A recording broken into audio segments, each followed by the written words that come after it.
going into Verbier, it like doubles up. It's more consequences, but also more opportunities. It's kind of the goal this from the start of the season. You can see like the atmosphere in Verbier. It's a big event.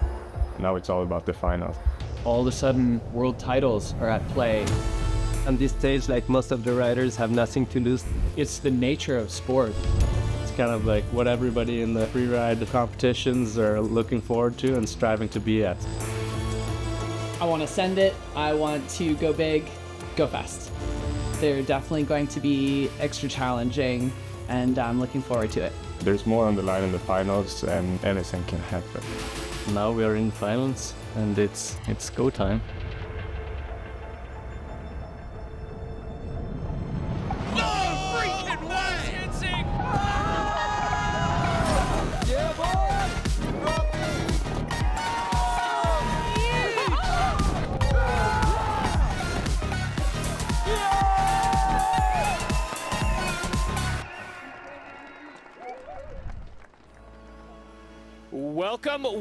Welcome to the Freeride World Tour by Peak Performance. We have reached our crowning event in Switzerland, the YETI Xtreme Verbier, the ancestral home of competitive freeride. The town is packed, the fans are absolutely frothing, and the vibe is electric.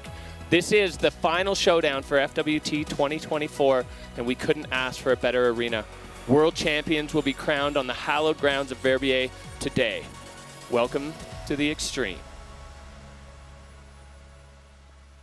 All right, we are live. It's Freeride World Tour by Peak Performance 2024, the YETI Xtreme Verbier, and we are buzzing right now. My name is Derek Foos. I'm here in the booth with Anna Smoothie, and we are ready for a show of shows. Anna, this day, it's just been building to this. Absolutely. The riders have been watching the forerunners this morning. There's a lot of nerves. There's a lot on the line today, but everyone is fired up to rip into it. Yeah, nerves and gnar. We had four runners drop in, which is probably the most I've ever seen in an FWT competition. But effectively, each line got one. Some questions about snow, but I think answered well by the forerunners. Absolutely. It's been wetter than an otter's pocket in the valley floor this week, but we've had some good snow on the Bec de Ross, and it's riding well. It's compact powder. Absolutely. All right, we're going to dig into what got us to this point in the season, the Freeride World Tour competition format. We've been going all season long. The preliminary stages were 3 events, one right here in Verbier in January, Kicking Horse Golden BC Pro, and then the Georgia Pro, and that got us through from 53 riders, where the best 2 of 3 results were the keepers. At that point, we cut a ruthless cut. Half the field goes home or goes to the challengers, and we keep 27. Now it's best 4 out of 5. So less options to throw away, and it all comes down to today for the title. We've got about 20% more points on offer for this event, as well as stop number 1 of the FWT finals in Fieberbrunn. So more to play for, more at stake, more to do, more to be afraid of, and more to be excited for. Absolutely. So the riders have been here for a couple of days scoping out their lines and getting it all locked in for the grand finale. Yeah, and the scoping has been, well, it's been interesting. It's been nervous. You know, it's been a long time since 2018 that we've started from the top. There's only one rider in the field right now, which is Jonathan Penfield, that's actually dropped in from up there. So a lot of the scoping has had the element of the unknown as well. Not just the fear. Obviously, it's this huge mountain and everything, but unknown. Where do I go? How do I even get into those things? So being around the riders, Anna, has been pretty interesting as they try to figure it out. Yeah, it's been interesting to look into their strategies. We actually got the men's categories, snowboard men and ski men, up on the top of the Bec de Ross so they can have a look at how it feels from the top, so that the first time they let it rip on the face, you know, they've already scoped it from the top. Yeah, I think that was a really critical step. And speaking of that, I mean, this place truly is hallowed ground for freeride. It's been, you know, the birthplace of the Extreme. It's the finals for the FWT. And we got a chance to dig into the riders' minds to see how they feel about the Bec de Ross.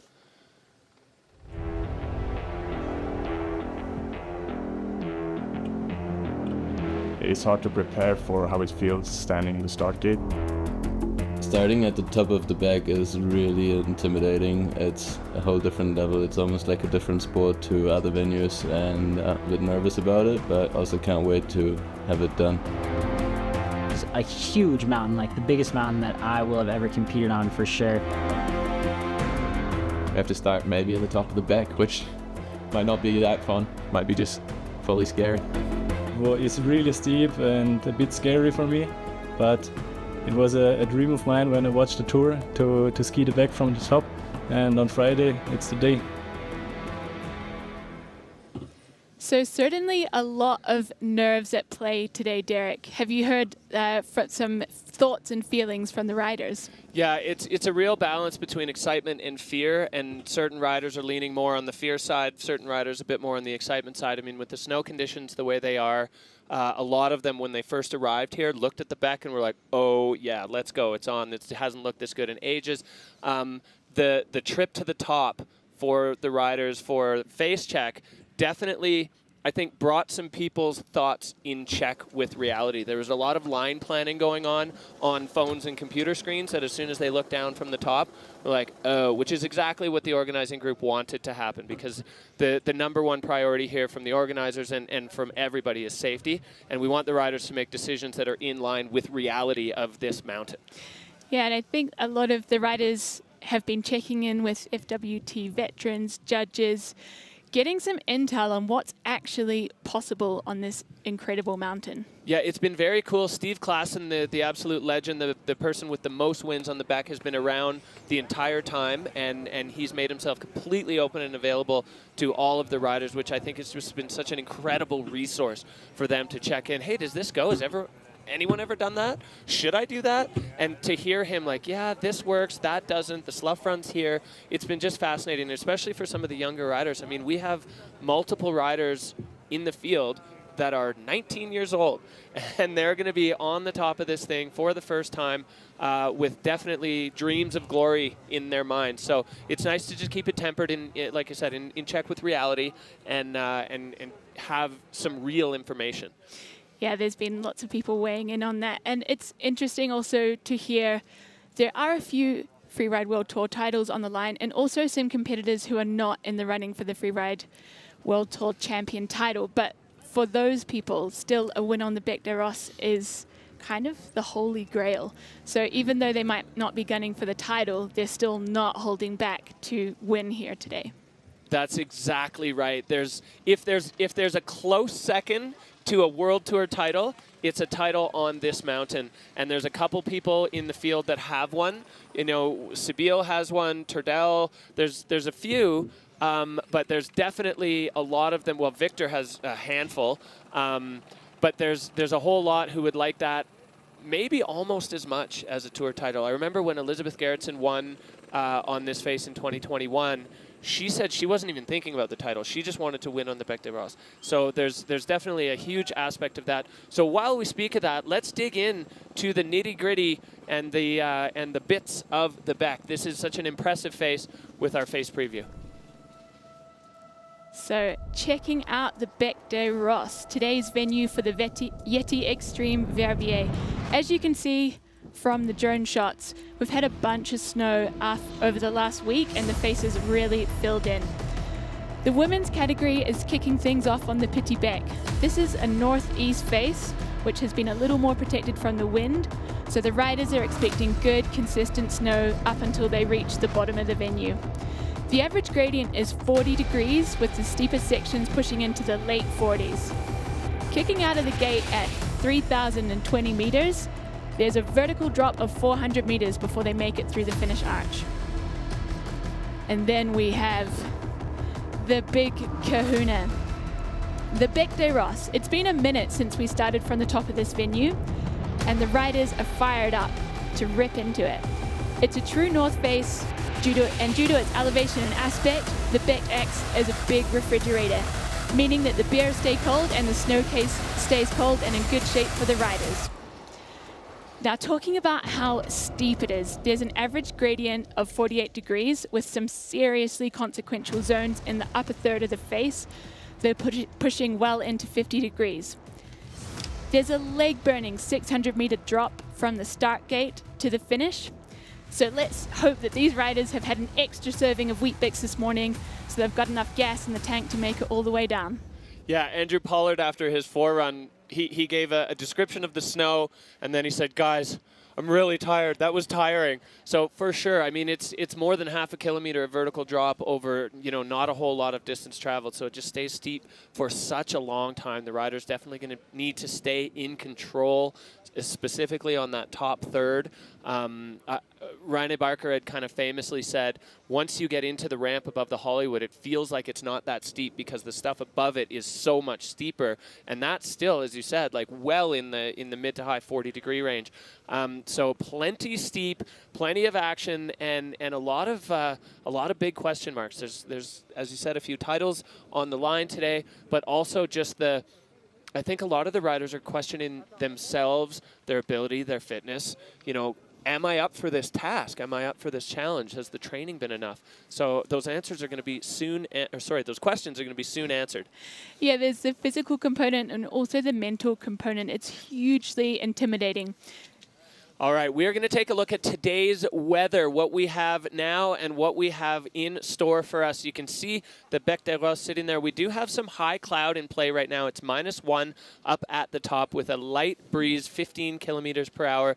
We had a north wind kind of up the face yesterday with groomed things out. We're looking at 5 out of 5 snowflakes. Snow conditions absolutely spectacular. And as you can see from the shot, there's a slight darkness in the snow. We had a southwest wind yesterday for about an hour and a half, maybe 2 hours, and it transported some of that Saharan sand onto the face. But the Forerunner's saying, A, they couldn't feel it, but also B, it helped a little bit with the contrast, because right now we are looking at some flat light.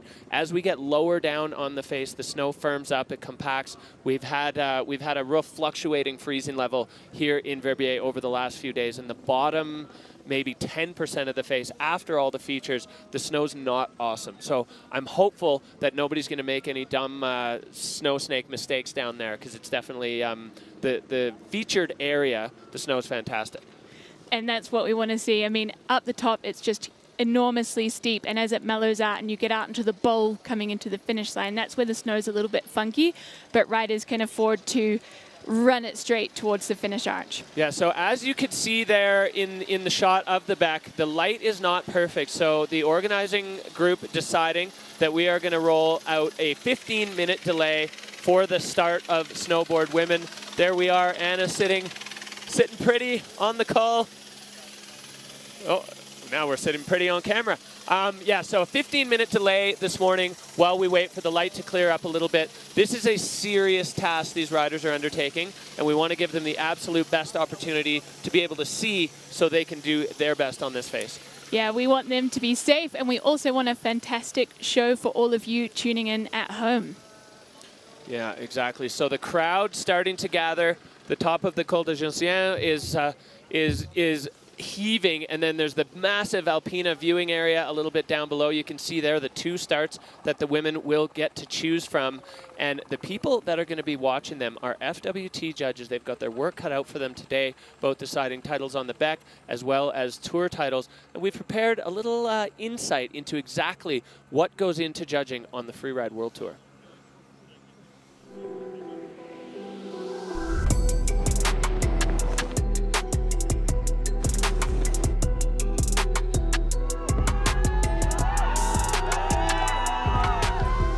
Hi, my name is Bertie Denevo. I'm one of the Freeride World Tour judges. We score riders from 0 to 100.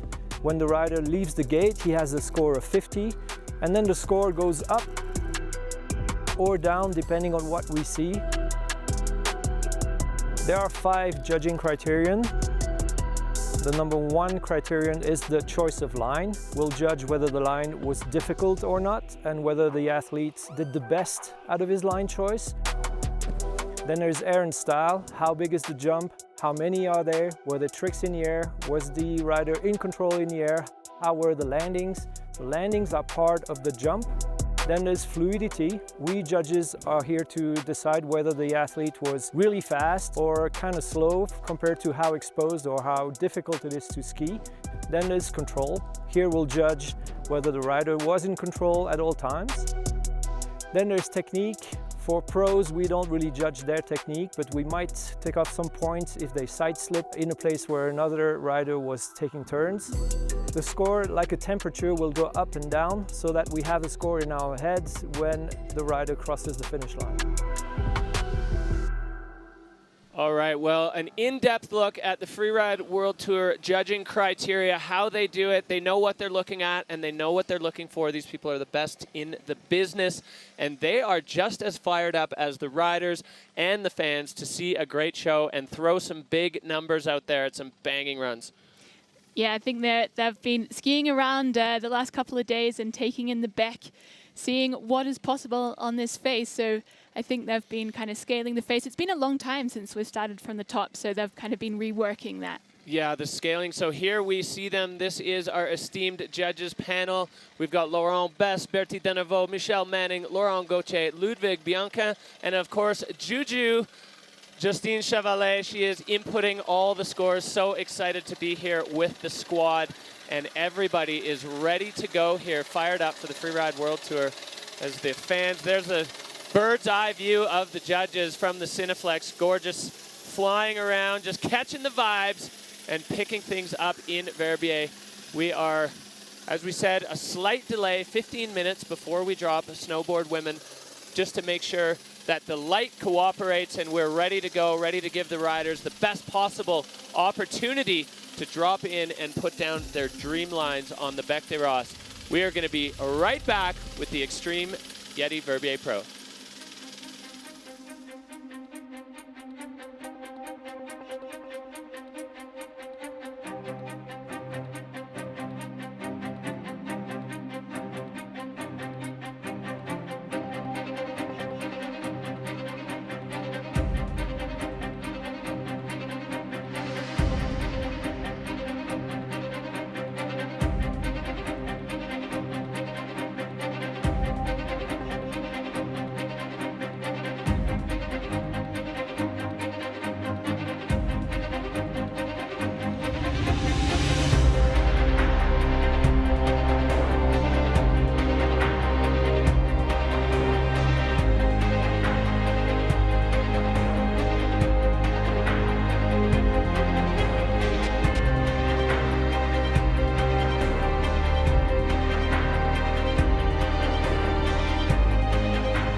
So in the booth today, we have an extra special guest for the Snowboard Women category. We have Siobhan Challis, professional snowboarder and senior freeride World Tour Challenger judge. Welcome, Siobhan. Thank you so much. I'm so excited to be here. Thanks for having me.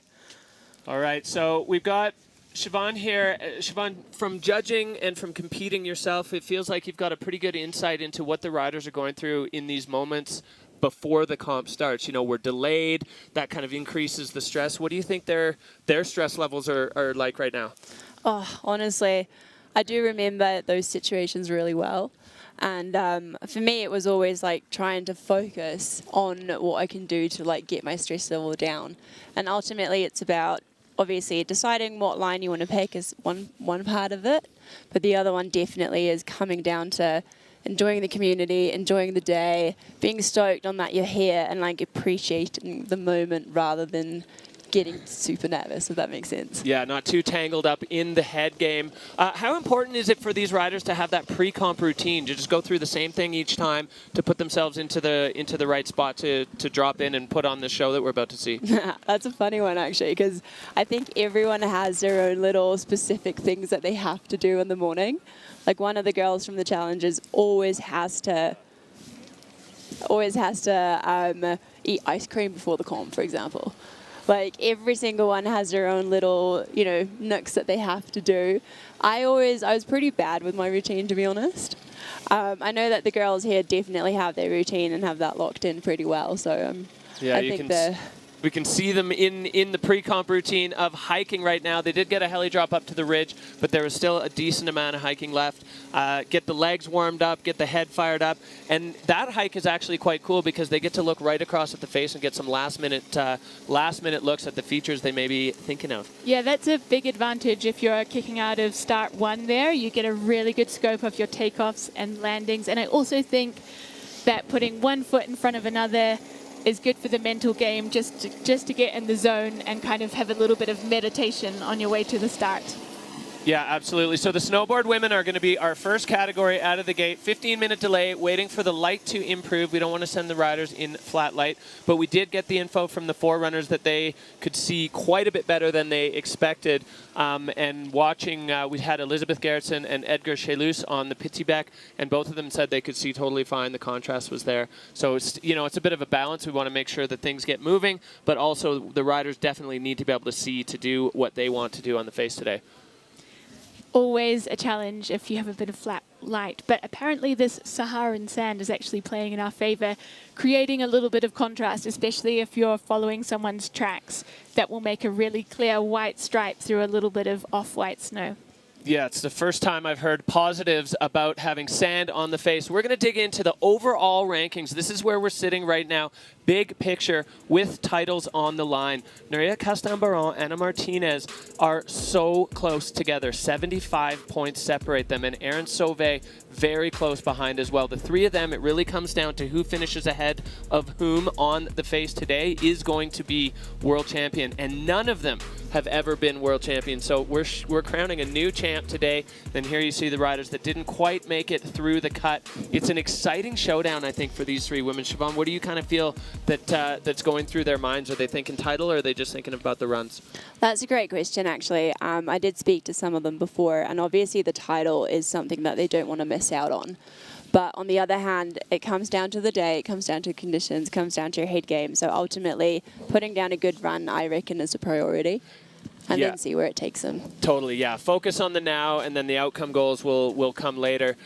So we're going to take a look at the order they're dropping in. Anna, this is our start list today for the YETI Xtreme Verbier.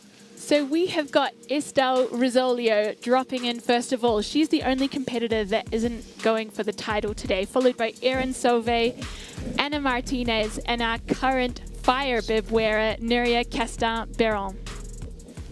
Yeah, exactly. So we're dropping in reverse order of championship rankings. We've never done this before on the Freeride World Tour. The drama will be building and building and building through every single category. And the last rider in each category, the one who's holding on to that fire bib. What do you think that does to headspace? How do you think they're going to approach that? Well, I think there's two things. Dropping at the end of the pack means that you're going to be dealing with more tracks in the snow. So that's definitely a disadvantage. However, depending on your strategy, you might be tuning in and seeing what happens with the rest of the field and micro adjusting your run. However, I have spoken to a bunch of riders who are like, no way, not paying attention to what's going on below me. I've got my line locked in and I'm ready to go. All right, so we have our favorites for the world title. Siobhan, these are the three riders that can really essentially shake the earth here today. Who do you like in this race? Oh, I like them all. I'm an absolute fan of each of one of them because, like, witnessing their progression over the past couple of weeks, obviously, but also the last couple of years with Núria and Martinez, I know quite well from the challenges. And seeing their progress and how they're pushing the sport is absolutely amazing to watch. So genuinely, no favorites. I am absolutely pumped for each and every one of them. Yeah, the progression is huge. This woman on the screen right now has had a meteoric rise this year. You know, we did see her dominate the challengers in Region 2 last year, and then coming onto the Pizzibek in the first event of the year, she looked a little bit out of sorts. She had never done visual inspection. She'd never been on a face this big.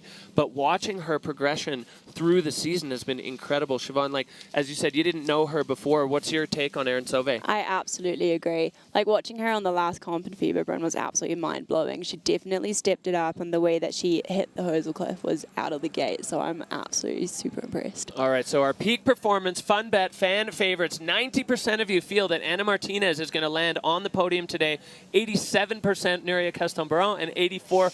So just about as even as the overall rankings are in the peak performance fun bet fan favorites. This is Fantasy Freeride, your chance to get involved. If you hadn't made your bet now, it's too late. You blew it, but you can try again next year for the peak performance fun bet fan favorites. There's all kinds of great peak performance swag up for grabs if you win. So we get a look there at our current leader, Núria Castán, just holding on up there. She's got to be coming in with a bit of confidence, as the last time we competed on this phase, she won. Siobhan, how do you think her headspace is right now? I agree with you. I think that she comes in with confidence, and she did do really well this season, so she definitely has that push and motivation to do well. For her, it's really just about staying on her feet, finding her line, because her riding and the way she executes stuff is absolutely brilliant. Mm-hmm. For me, I feel like when you've been wearing the fire bib all season, you're essentially the top dog. And to be able to perform when it's expected of you, I think that requires like an extra level of mental game. I 100% agree with that. It definitely, it takes a lot to be in that golden bib and to then perform, but I do think that Núria has that mental strength to push through that and concentrate on her line rather than the golden bib. Yeah, and Núria coming into the first event this year, she had some serious demons to battle. You know, last year she was in an avalanche incident at the Challenger here, and it was a big deal. You know, she took her a while to kind of get through that. And coming into the first event this year, she talked a lot about how she was really nervous and she wasn't sure exactly how she was going to feel coming back here. So for her to overcome that with a win and then put together the season that she has is spectacular. I think you talked about resiliency. This is like the case in point of that, the poster child of resiliency for Núria. Yeah, and she's done a lot of work. She was very open about the fact that she's seen a psychologist, a sports psychologist, to try and move through that trauma and get back on top of her game. And it's safe to say that she's really achieved that. All right, well, we have a little catch-up with one of our title contenders, Canadian rider and winner of the last event, Erin Sauve.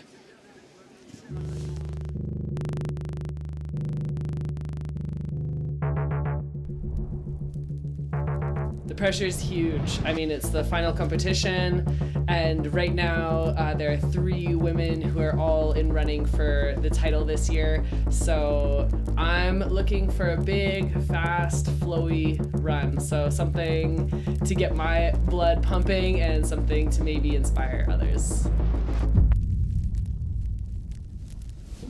Inspiring others, indeed. There was a whole lot of explosive chatter on social media after the last run in Fieberbrunn, where Erin blew the doors off and won the competition by a mile. You know, she sat with the rest of the riders in the riders meeting in Fieberbrunn, and the judges said, "We're going to throw points at big moves." Particularly in snowboard women, and she was just taking notes and then delivered exactly. And my feeling is, and I hope I'm right, I'd love to hear your opinion on this, Siobhan, do you think the other riders will take from what she did in Fieberbrunn and step it up as well?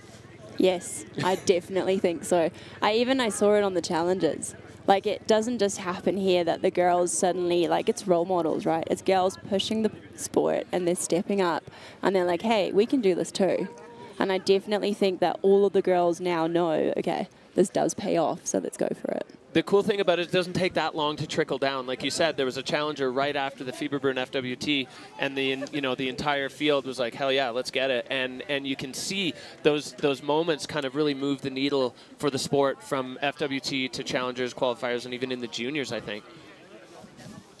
Most definitely. I think we've seen some show-stopping junior events before the Fieberbrunn Freeride World Tour stop. There was a crazy junior event with snowboard women absolutely crushing it. Yeah, firing. Siobhan, you were in the judges' pit for that one. I was lucky enough to be the starter, so we got to work on that event together. And the juniors, I mean, the pyramid is coming up so fast and so strong. Talk about the level at the juniors right now. Honestly, it's out of the gate.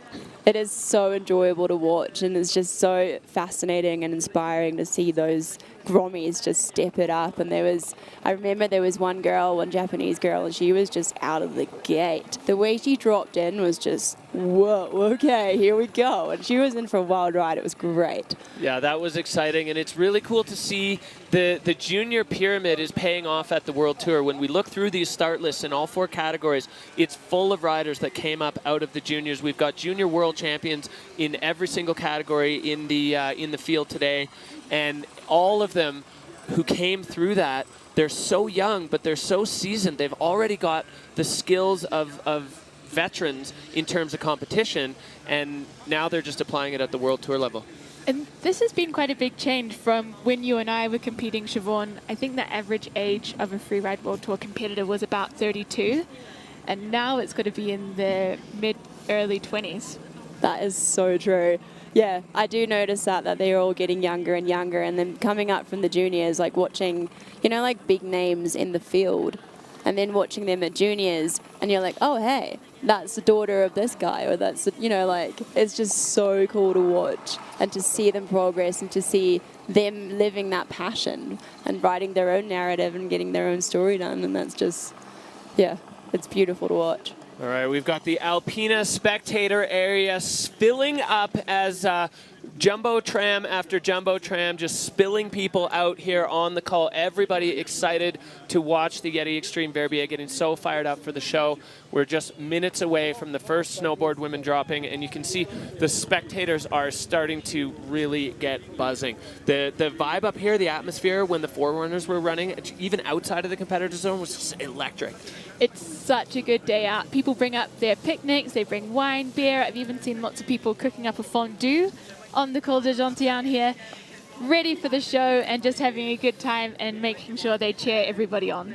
Yeah, one of the local juniors, part of the Martin Bender squad, Les Gorilles, he had a pizza oven that operates off a propane bottle that he was going to bring up and be selling pizzas to all the homies. So Jordan Williams, I hope you brought the pizza oven up here, because everybody's getting hungry for Freeride, hungry for action on the Bec de Ross. Petit Bec is first up, and it's going to be great. The difference in how filled in it is compared to when we were here in January is unbelievable.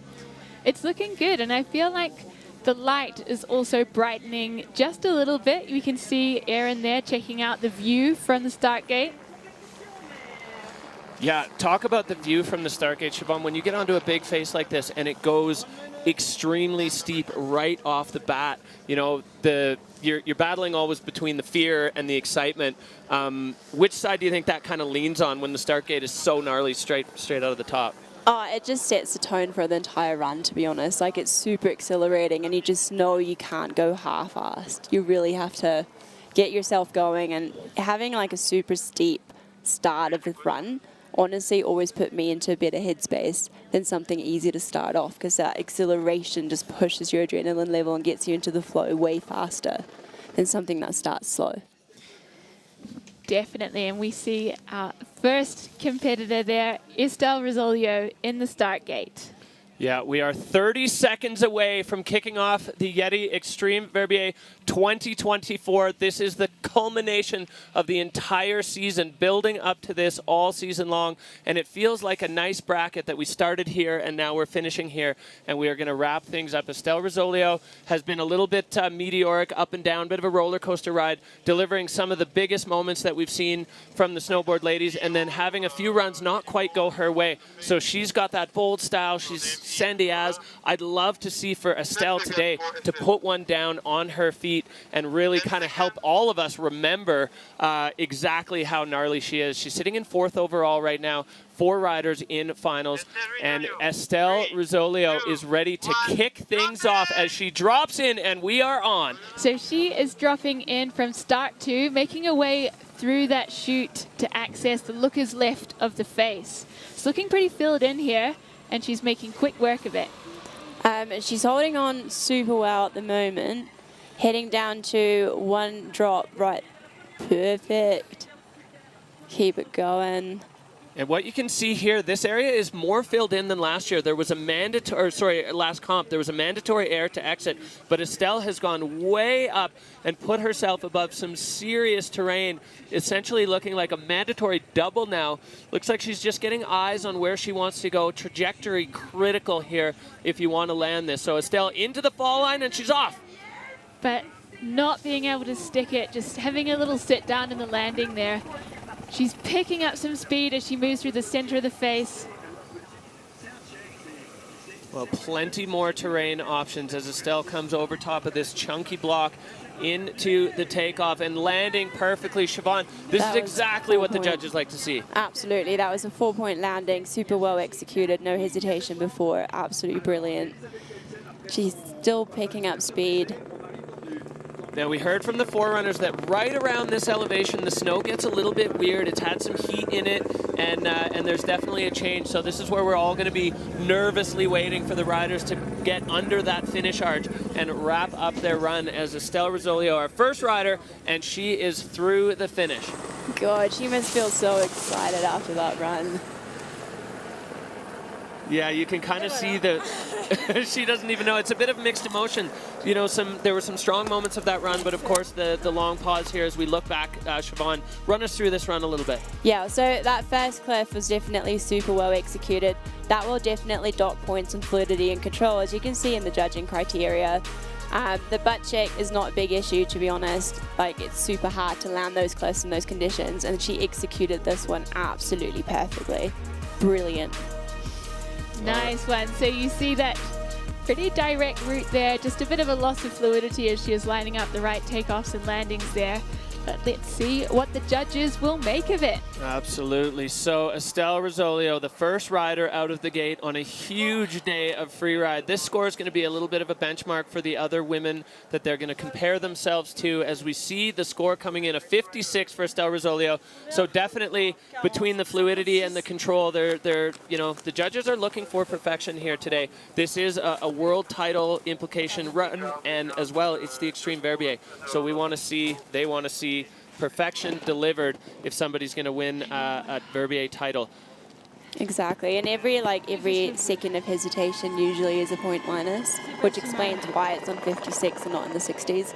And then the butt check on top obviously pushes the score down, but overall her line choice was absolutely phenomenal. All right, well, we are back to the start gate for Rossland's Erin Sauve. She is fresh off a win in stop number 1 of the FWT finals in Fieberbrunn. She's riding a wave of confidence. She's looking for a little bit of redemption on this face as well, as her first foray into it back in January at the Verbier Pro didn't go exactly to plan. So Erin Sauve waving to all the folks back at Red Mountain as she kicks things off on a title contending run. Dropping in from start 1 there, hopefully she's been able to scope some of her takeoffs and landings on that hike up. She's lining up her first feature here, finding the right takeoff, stomping that one, and really good board control.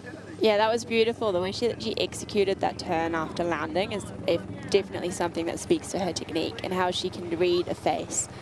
Now that she's going into the next zone, I think she's going to hit another pretty big feature, lining that one up perfectly.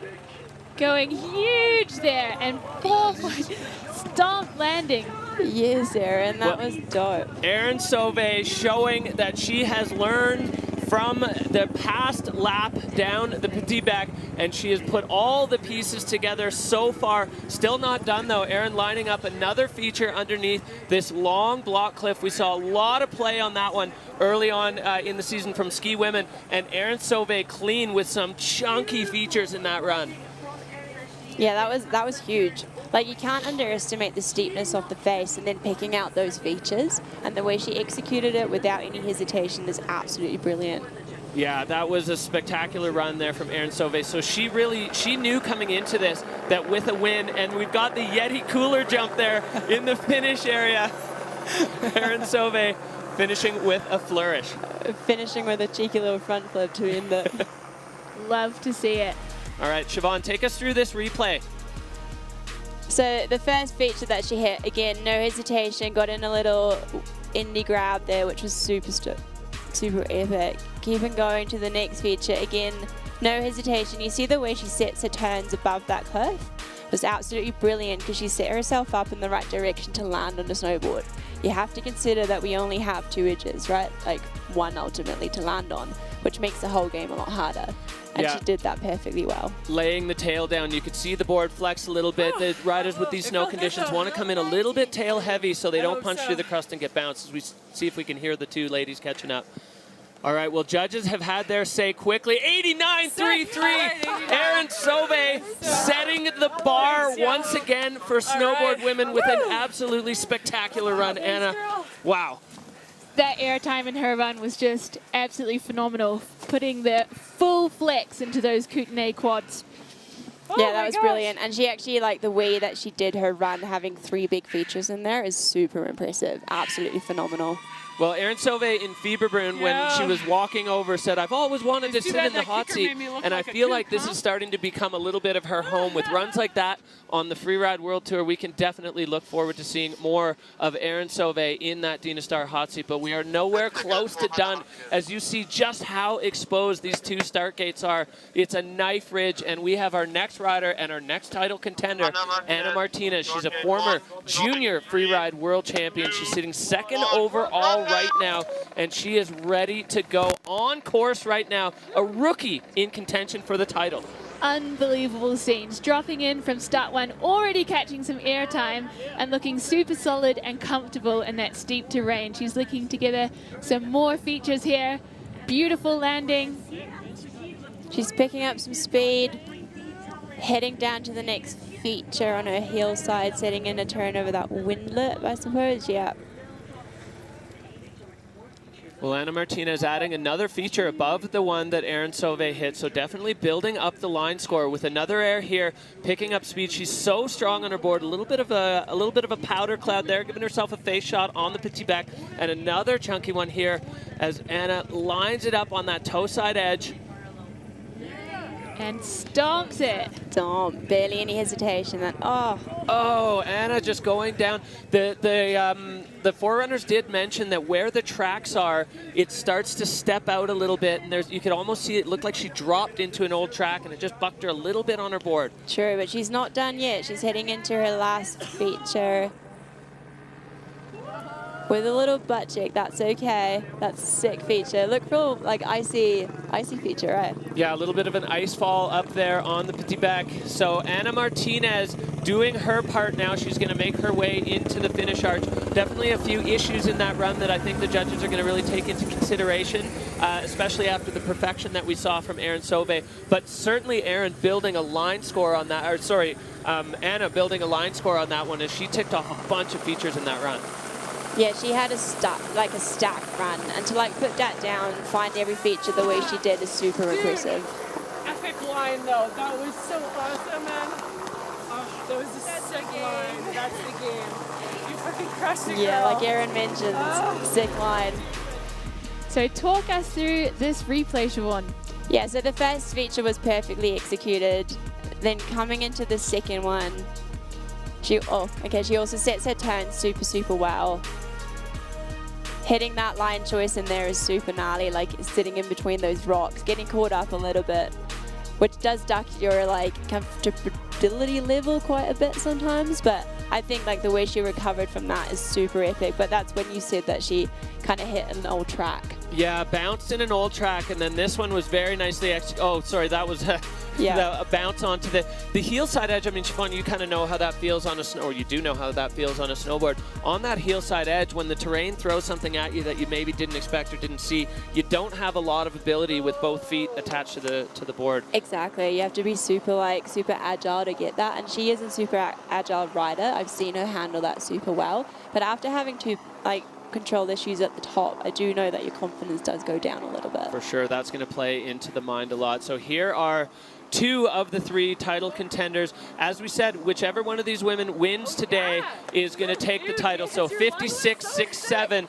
Anna moving into second. That is a huge threat battled off from Erin Sauve as she now sits in that seat waiting for one more rider to come, and it is that woman right there, the spectacular backdrop of the Swiss Alps behind her, Núria Castán. She's wearing the fire bib. She is in first place overall, but if she wants the title, she has to knock Erin out of the hot seat, and that's a big task with the run that Erin put down. But Núria has a win on this face this year, so she's got the confidence, she's got the skills, she's got the ability to do it. Now it's just time to execute. So the Spanish rider, a couple big stomps to get her board and legs ready for what's to come as she kicks out of the gate.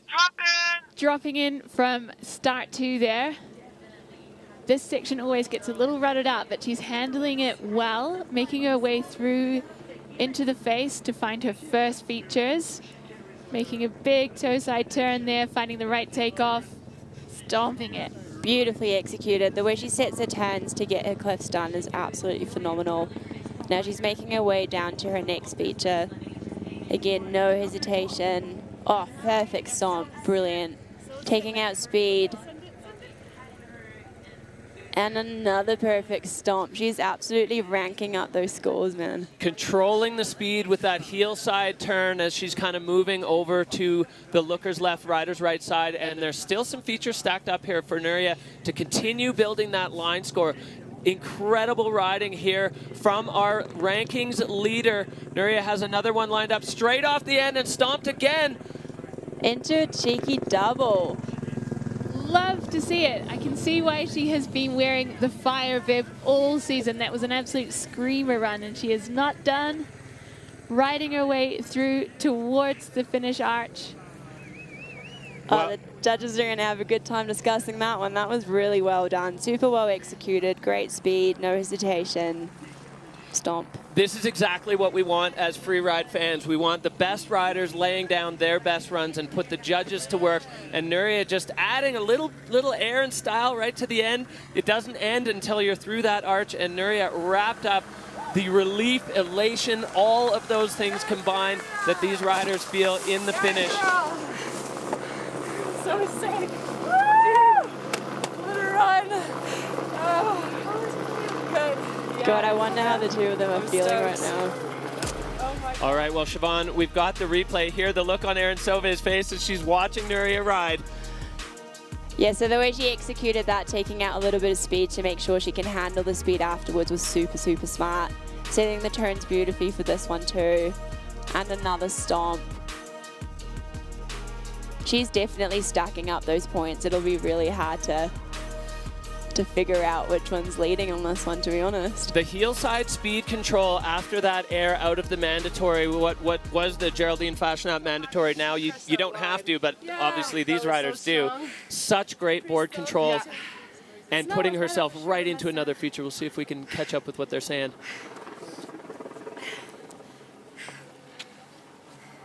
Some kisses to the fans. Yeah, all the friends back in Spain, all the fans. The score coming in, it's an 81-6-7 for Núria Castán. So huge implications there as the Canadian Erin Sauve becomes a world champion and a champion on the Bec des Roses. We can see emotions are running high here. Lots of tears, lots of big hugs between these competitors. Oh, I need to put some sunglasses on. I've got goosebumps, to be honest. Hide my eyes. I love you guys at home. Thanks for watching. Thanks for supporting. I love you all so much. Oh! Well, she just said she's going to have to put sunglasses on to hide the tears flowing down her face. The joy there of Erin Sauve, our brand new Freeride World Tour. First of all, the YETI Xtreme Verbier champion. Here is the look at the scoreboard today, Anna. So we've got Erin Sauve taking the big W here, and also for the overall, Núria Castán with an outstanding run in second position, and Anna Martinez in third with Estelle Rizzolio in fourth position. Unbelievable. And another huge score delivered there from Erin Sauve. There is your podium here as Anna Martinez popping the top with her teeth. Holy this is shit. it. Third place in the bronze medal for Anna Martinez. Second place, Núria Castán and Erin Sauve, the champion on the back.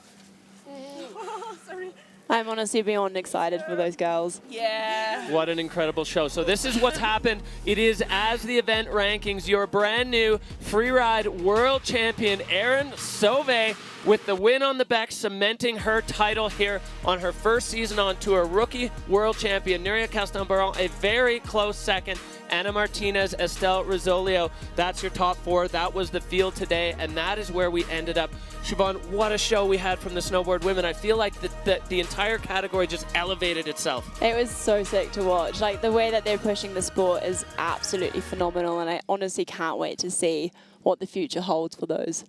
All right, well, we are going to head down to the finish with our brand new world champion and champion of the YETI Xtreme Verbier, Erin Sauve. Describe what you're going through right now. Oh my gosh, I can't describe it. This is a dream come true. This is insane, man. I'm so happy to be here. I couldn't do it without all the support, all the love from home. So thank you, everybody. This is amazing.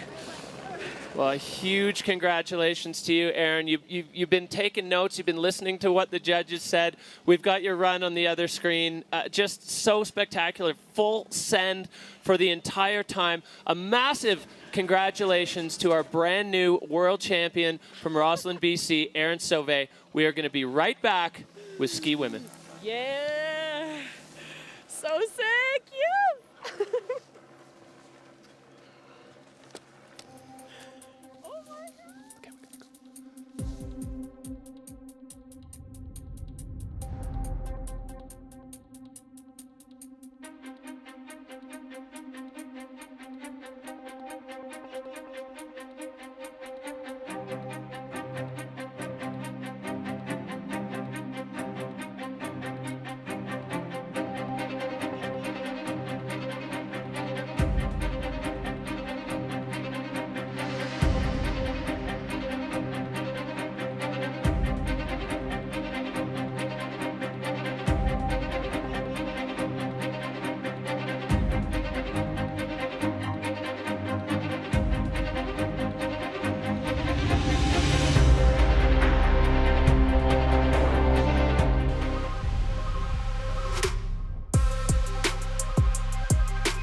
Welcome back to the YETI Xtreme Verbier 2024. We just had fireworks from Snowboard Women, and we are ready to kick things off with Ski Women. We have a very special guest in the booth with us, 2021 Freeride World Champion Elizabeth Gerritsen. Elizabeth, welcome. Thank you very much, Derek. Hi, Anna. Great to have you in the booth today. We're excited to get your insights. And you've also been on the face this morning as our forerunner. Yeah, I was privileged to forerun the looker's right side of the back, and the snow was amazing. So I tried to hype the girls up, and I told them it was going to be a sick show. I think the snowboarders just showed us that. It definitely worked. When you skied, we were up here on the call, and the mood just went up about 99%. Watching you come down and ski, watching the snow spray, hit a couple, decent-sized airs on the forerun, which I think did a lot for the riders' confidence. You've been on the other side of that. How much does it mean when you watch a forerunner ride like that? I think the forerunner definitely sets the mood for the day. If you can see a forerunner having fun, stomping sizable cliffs, it goes, and you're like, oh, okay, it's on, And I really wanted to give those girls that perspective, and they're all my friends, so I want them to do well. So I was just super positive about it, and I'm so excited for this show. Perfect. Well, we're going to take a look at where we're sitting in the overall picture right now in the ski women's category. This is where we sit with Astrid Cheylus, rookie on tour, but she has not been skiing like a rookie. She's had such a solid season. Hedvig Wessel, the boss, the queen bee, she's just been on that slow burn, creeping up, and she's so close to Astrid. And Manon Loschi, very close behind in third. The battle for the title, it looks like it's going to come down to these three, but Sybille still has a mathematical chance, and you're very familiar with that outside chance of taking the title, and it'd be hard to count Sybille out, as she's a local and she's the only one in this field that has a title on the back under her belt. Yeah, I'm so excited for all these girls' runs. I mean, the level this season has been insane. I think it's one of the best seasons for ski women ever. And I'm actually kind of happy I didn't ski against them this year, because that would have been tough, you know? They're just so good. And also so young, but yet so experienced. It's, yeah, super inspiring to me, at least. So let's check out the start list today. We are running the ski women category in reverse order of ranking. So we've got Zuzanna Witych dropping in first of all, followed by Sybille Blanjean. Manon Loschi in third position, with Hedvig Wessel fourth, and our current leader Astrid Cheylus wrapping up the category. So excitement building. Yeah, Elizabeth, we're dropping all the categories in reverse order of their standings in the overall rankings. What do you think that does to the mental side of this for those later runners, for Manon, for Hedvig and Astrid dropping later? Is it advantage, disadvantage? What do you think? I think it depends if these girls are going to watch the live stream like on their smartphones on top. If you're not watching it, I believe it's not going to change anything. But if you are watching and following and kind of see which lines score well, which tricks score well, that can kind of, you know, like mess up with your game. So yeah, I personally don't do that, and I wouldn't like expect them to do that, because they're such smart riders and they're really good with the mental game as well. So I don't think it's going to make a big difference. All right, we're going to take a look at our favorites. Elizabeth, these are basically the three that are in contention. What do you think the strengths are of each of these riders? Oh, that's a tough question. They're all so good. These three girls have showed, the three of them have showed a backflip this year. So I think that's maybe something we can expect for sure. Big airs as well. It's really strong skiing. I mean, I can't pick a favorite. Don't get me there. Well, here's what you thought. The Peak Performance Fun Bet fan favorites. 88% of you feel that Hedvig Wessel is going to land on the podium. 78% of you feel the same way about Manon Loschi, and Astrid Cheylus with 77%. So these Peak Performance Fun Bet fan favorite votes are very similar, as we saw in the Snowboard Women, to the actual rankings. I do want to just ask you, you were talking about riders in the start gate watching the live stream. You said you don't, but some riders do. It feels like there's stuff to be gained, but also maybe some real head games that could come into play with that. Yeah, so the thing that can be gained for sure is like some really good insights within like what goes and what doesn't go, and snow quality and stuff. But as I said, it's a tricky game to play, because if you see someone do an insane run, then it's gonna, you know, make you stress more, I think. And actually, speaking to some of the riders, I think they changed their strategy, their approach to that, according to the face. And with the Bec de Ros, it's such a consequential venue, you have to have your run so dialed. You don't really have the possibility for an A-B line. And I think that means that less riders will be looking and adjusting their lines according to what they see below them. I totally agree with that. Yeah, and this being such an individual sport, while everyone is on the start list and on the ranking sheet, they are competitors, it still is each rider doing what they feel suits their skill set, suits their style, suits their line choice. So it really is, I think, so different from many other sports where it's not a direct head-to-head competition. You're not knocking somebody over or anything like that. You got to do your thing and then just see where the numbers fall at the end of it. All right, well, here we go. We've got Zuzanna Witych. Zuzanna had a win on the face here at the beginning of the season in the Verbier Pro, so she's got some confidence, but she's also nursing a bit of an injury picked up in Fieberbrunn on her knee. So it's going to be interesting to see how Zuza kind of takes today on. She's not in contention for the title, but she would love to have an Xtreme Verbier title. We are underway with Ski Women here 2024. So Zuza is pushing out of start one, heading over to find her first bit of airtime, test that knee out, and looking pretty solid there. Yeah, this is the part that I skied this morning, and this is really good snow, and I think she's showing that. Skiing super well. The knee looks good to me. Yeah, well, she's been strapped up by Sybille Blanjean, the best physio on the mountain, and she's looking super solid there, getting some more air time in and skiing super fluidly between features. Such strong ski technique from the Polish rider as she sneaks through the side door here and right off the nose of that air. Wow. Zuzanna stomping. All right, well, kicking things off with a bang here for Zuzanna Witych and a chunky feature lined up below her. Coming up to find her takeoff. Perfect landing, riding out pretty straight there. That was beautiful. All right, well, one more feature underneath, and Zuzanna opting around that one. She flew off that one in the earlier event this year. So, Elizabeth, you were talking about the snow. It looked pretty good there for Zuzanna. Yeah, I think she made it look super good and really easy, really lacing that turn and being patient in the turn.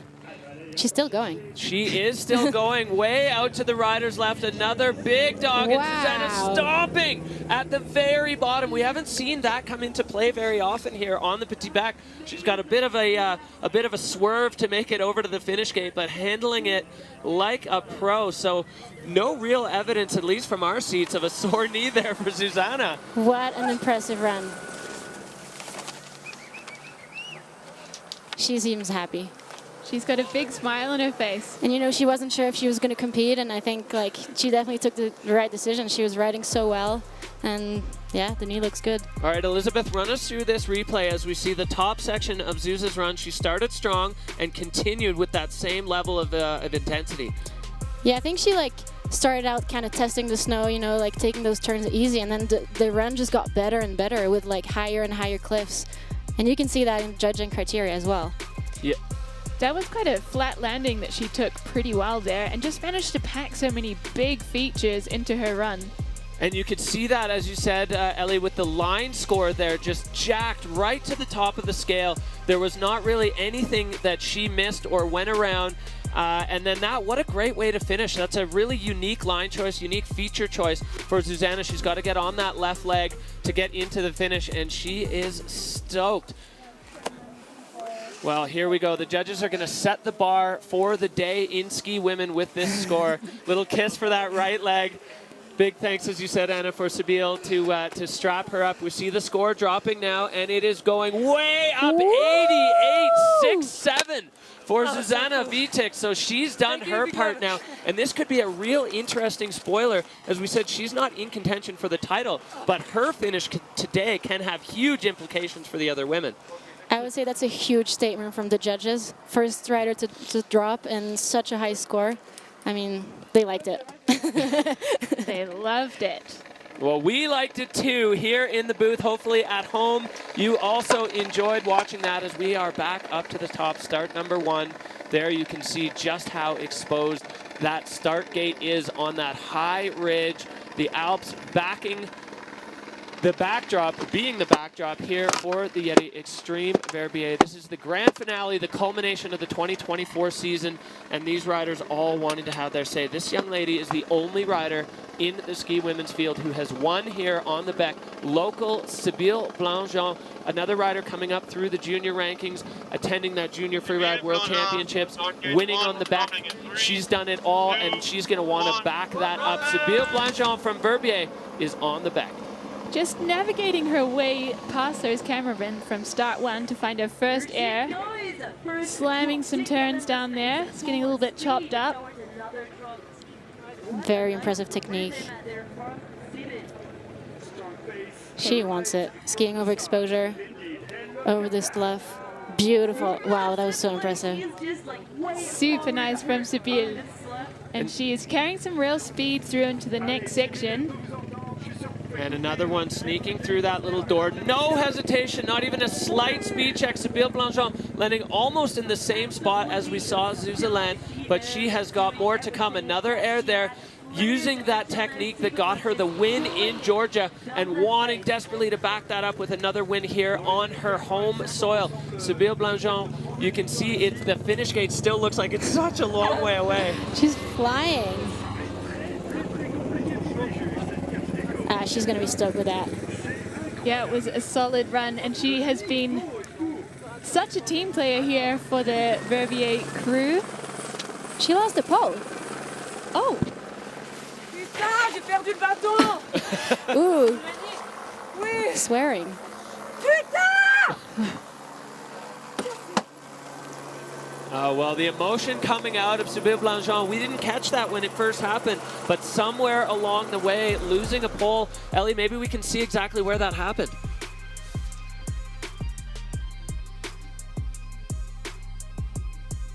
See the slough pouring off, sending that one. Beautiful.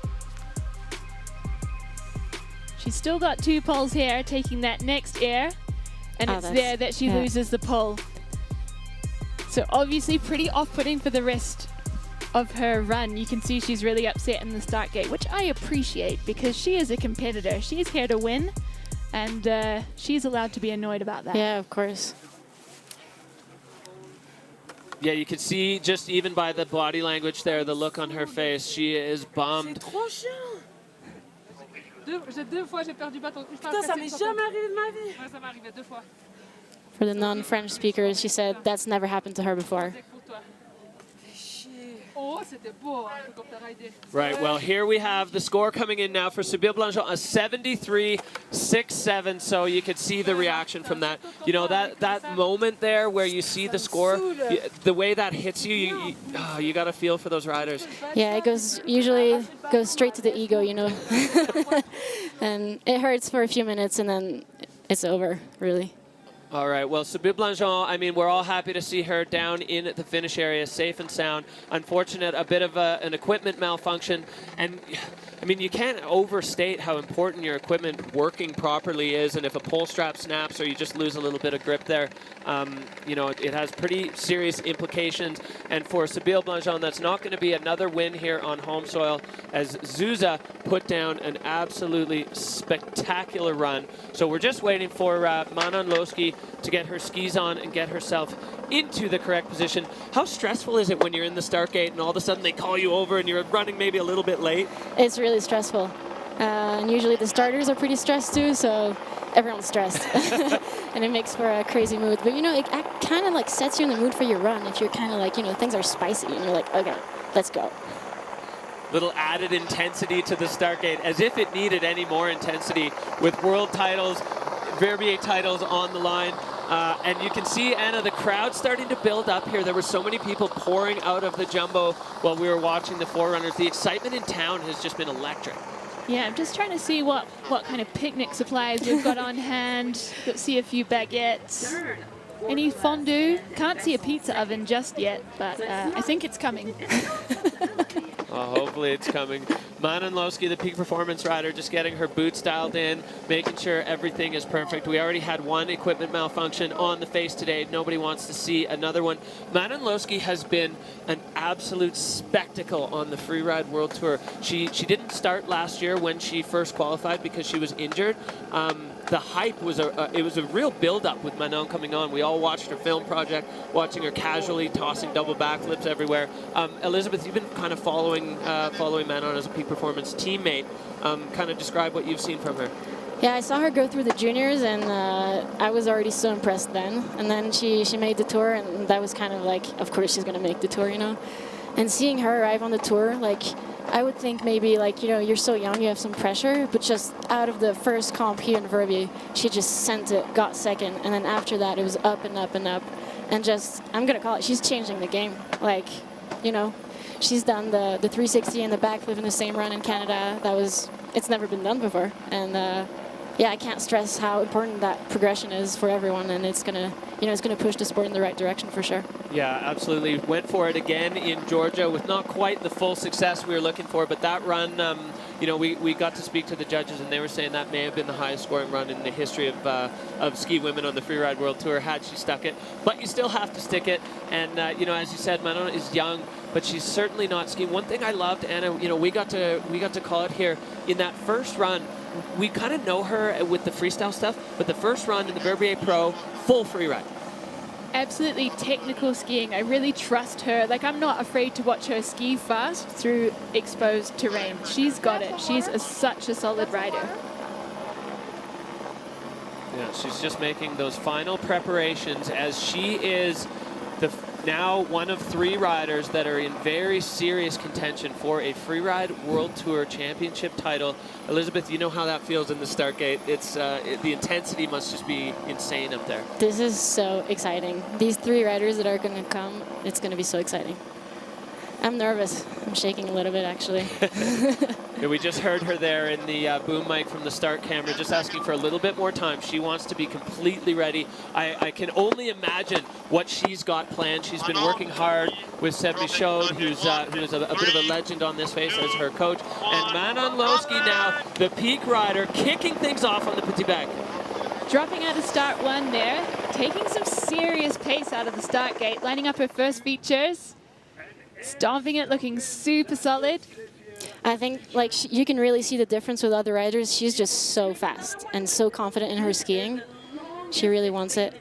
Taking that one side hill to allow her to continue over in this rider's right direction. There's so many features over here, and Manon now just a blink into her run, and she's already got 3 big features under her belt.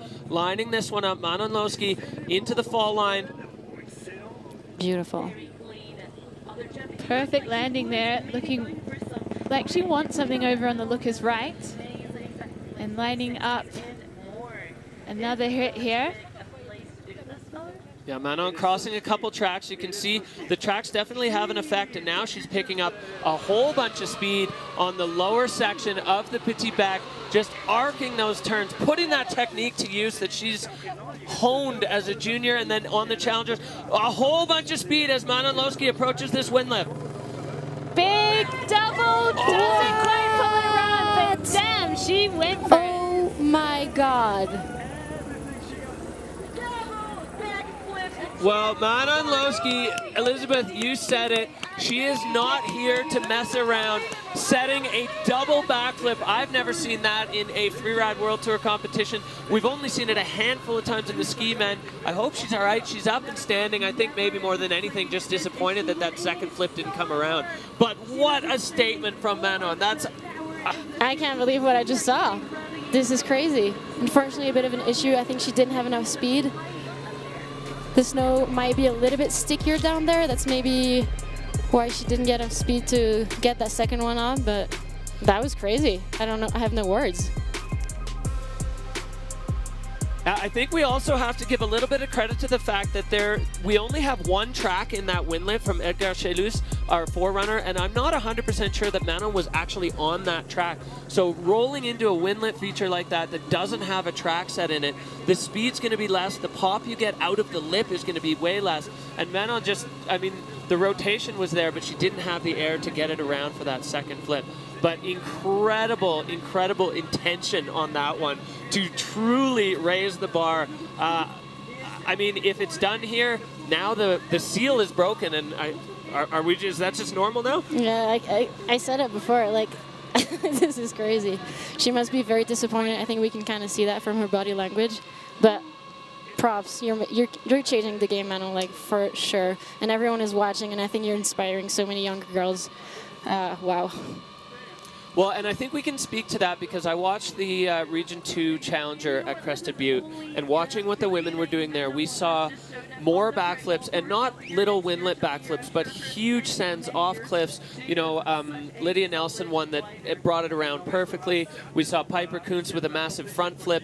It's truly like the trickle down. We saw it in the snowboard women as well in this category, and Siobhan talked about it leaking right down to the challengers immediately, and it's happening here as well. This is going to go to challengers, to juniors, not next year or 5 years from now, today. And what I really admire about this double backflip attempt is, you know, she's in contention for the title. And so she could have calculated a little bit and be like, oh, I'll just do one, you know, because one is really good already. But she just went for it. And that goes to show that she's not a, you know, she doesn't calculate her runs, and she just wants to do what she wants to do. And I think that's so impressive. I also think you got to balance that extrinsic motivation of titles and wins and things like that with what fires you up. And if you're having fun doing what you're doing, I think that's always going to score well. 100%. Yeah, and Manon just living proof of that. She was burning for that move. She wants to be the one to be the trendsetter, the bar raiser, and stomped or not, she for sure just did that with that double backflip. Unbelievable from the young French rider. Plenty more. You know, she's just starting her Freeride World Tour career. So coming in a little bit rattled from that one.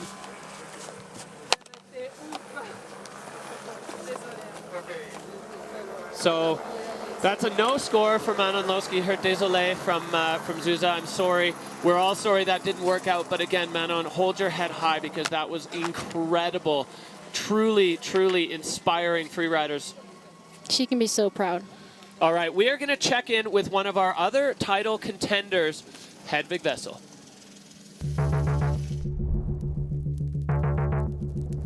My goal since I started freeriding was to become the Freeride World Champion, and let's say it's been a journey to try to get there. That world title is something I've been looking for many years, and I'm going to do everything I can to do it this time.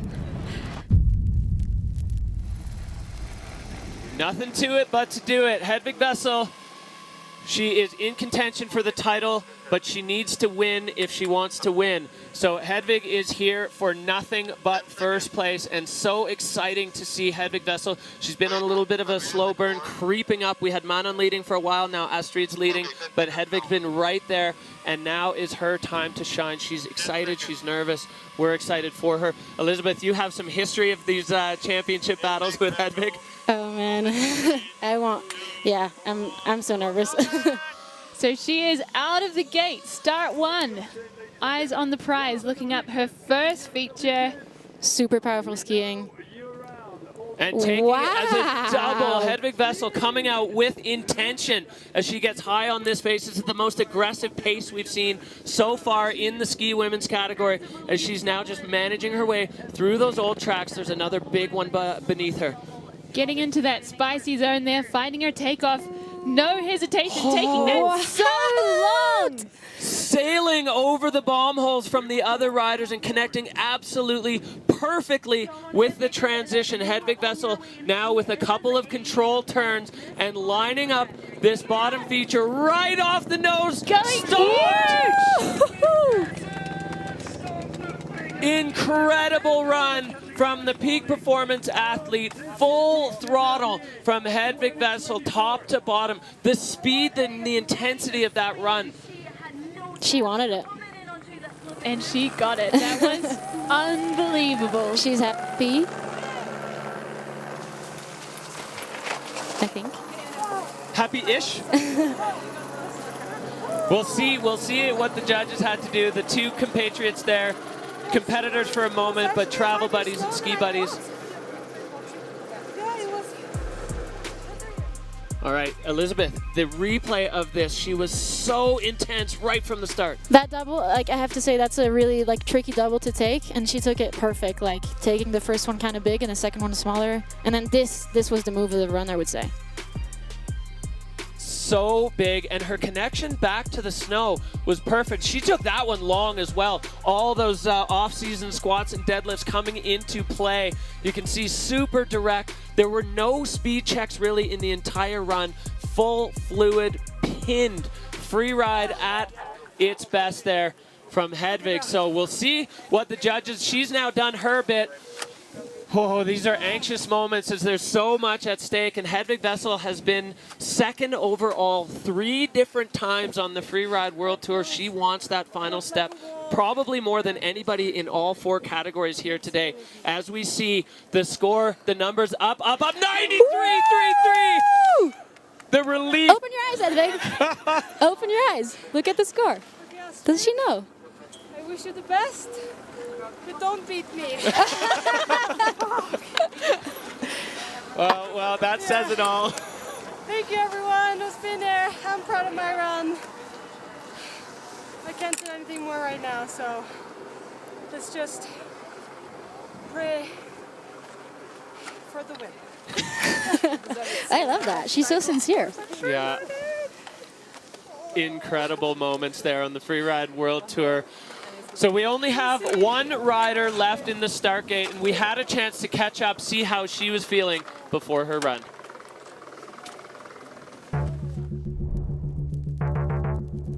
I think I have more pressure than the other comp, for sure. Because now I'm here and I won the title. I want to go big, but I also want to stay on my feet. I just gonna try to do something that I can do.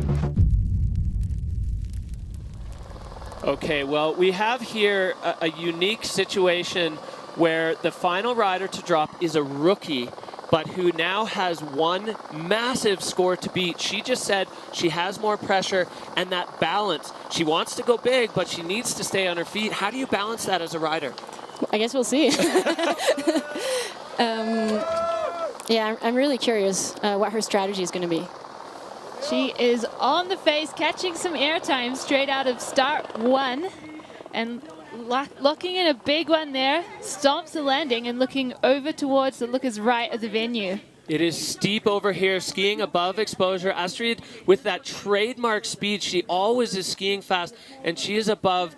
No easy way out of this section. Getting a little bit, taking that one big, stomping the landing. Oh, and Astrid off that air with the slough pouring down. Hopefully Dom and Jeremy had a good angle. There's going to be some magic photos coming out of that. And another big one here below for Astrid. So powerful. Really powerful skiing. I wonder what her last move is going to be. I think she's lining it up here. And taking a big chunk out of this one. Oh, the ski just getting caught up twice in the crust. That left foot kicking out. Astrid managing to pull it back and then having to pull it back again. Just showing the athleticism of these athletes. Now we do have, looks like... It's another pole missing, I believe. Oh, it's the revenge of the ski poles today. Yep, in the ski women's field, shaking that left hand. Yeah, a bit of a control issue there, but she managed that really well. I guess she did some squats as well. Actually, I share a coach, physical coach with Astrid, so she's put in the work for sure. All right, Elizabeth, let's run us through this replay as we see Astrid Cheylus, the line score maxed out. You know, getting into it straight from the start, that's really good for your mental game if you can get it a hit. As we see those beautiful turns, and that perfect little transition. I love the way that turn transitioned into the air too. She bellied out the turn, built the pressure, and then straight off the cliff. And this is where maybe we'll see the pole take off a little bit of a different angle than we saw Hedvig go. Oh, the snow just grabbed it as it was grabbing her skis. Elizabeth, you said in your Forerunners report, right around that elevation, the snow changed, and it was quite a rapid change. Do you think that's what that was, just the getting into the crusty zone? I believe so, and also it's a really flat landing, and that doesn't help. But she's happy, she's smiling. Yeah, it looked like she had a little bit of a sore wrist there. Maybe the 4-point landing just taking its toll. So this is an extremely anxious time for these athletes. Here is the score. It's up. It's an 86.00. Astrid Cheylus on the podium into third. That means Zuzanna is in second. And you can see there on the Dina Star hot seat the look on Hedvig's face as it washes over her what's just happened. Incredible scenes here. We have our new Freeride World Tour champion, Hedvig Wessel. Well, the emotions are flowing down there in the finish and here in the booth. Hedvig Wessel locking down after a seriously long battle. She is going to be your brand new Freeride World Tour champion. Nicholas Lundgren there, the Peak Performance team manager, coming out for a hug as the job is done. And hugs from all the homies there. Hedvig, 3 years in a row, second. Took a year off to reset, to go filming, came back with this locked in her sights and delivered all season long. So we're going to take a look, Anna, at the overall, the rankings from the YETI Xtreme Verbier of what happened today on this face. So incredible scenes. We've got the results from today. Hedvig Wessel locking down the win here with Zuzanna Witych Overcoming that knee injury to pull in second place, and Astrid Cheylus with an incredible recovery from that tough landing in third position. Yeah, the local Sybille Blanjean in fourth, and Manon Loschi with for sure the move of the day. Didn't quite go her way, but definitely a massive statement to skiers across the world. Here we go. This is our podium. These three women throwing down Astrid Cheylus with the bronze. Zuzanna Witych backing up her win here in January with a silver medal, and Hedvig Wessel with the gold. This is the first time she's won in Verbier. There's been a number of attempts, and she's been on the podium, but not on this step. Astrid pulling the airbag. I love to see these athletes' emotions. I am so happy for Hedvig. She wanted it so badly. All right. Here we go. This is what it's done to the overall rankings. Your brand new world champion from Norway, Hedvig Wessel, sitting on 36,000 points with that win today. Astrid Cheylus slides down to second from the fire bib, and Zuzanna Witych steps back up from fifth into third, so she is on the overall podium. Manon Loschi and Sybille Blanjean rounding out our top five. Unfortunately, Lily Bradley not able to take the start in FWT finals with that knee injury, but is re-qualified for next season as well. The rest of the riders below that cut line from previous two finals, battling it out now on the challengers, and I can't wait to see where that ends up. But a storybook ending for Hedvig Wessel. She came back to do exactly this, and she was able to lock it down. The emotion free-flowing down there. Hedvig Wessel, your new world champ. We're going to be back right after this break with an interview with the world champ.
Fireworks from ski women here on the Beck, delivered once again. The light is perfect, the snow is perfect, the riders doing their part. Elizabeth, what a show we've had. You know what it feels like to win on this face. What are they going through down there right now? It's so crazy. I'm so proud of all of them.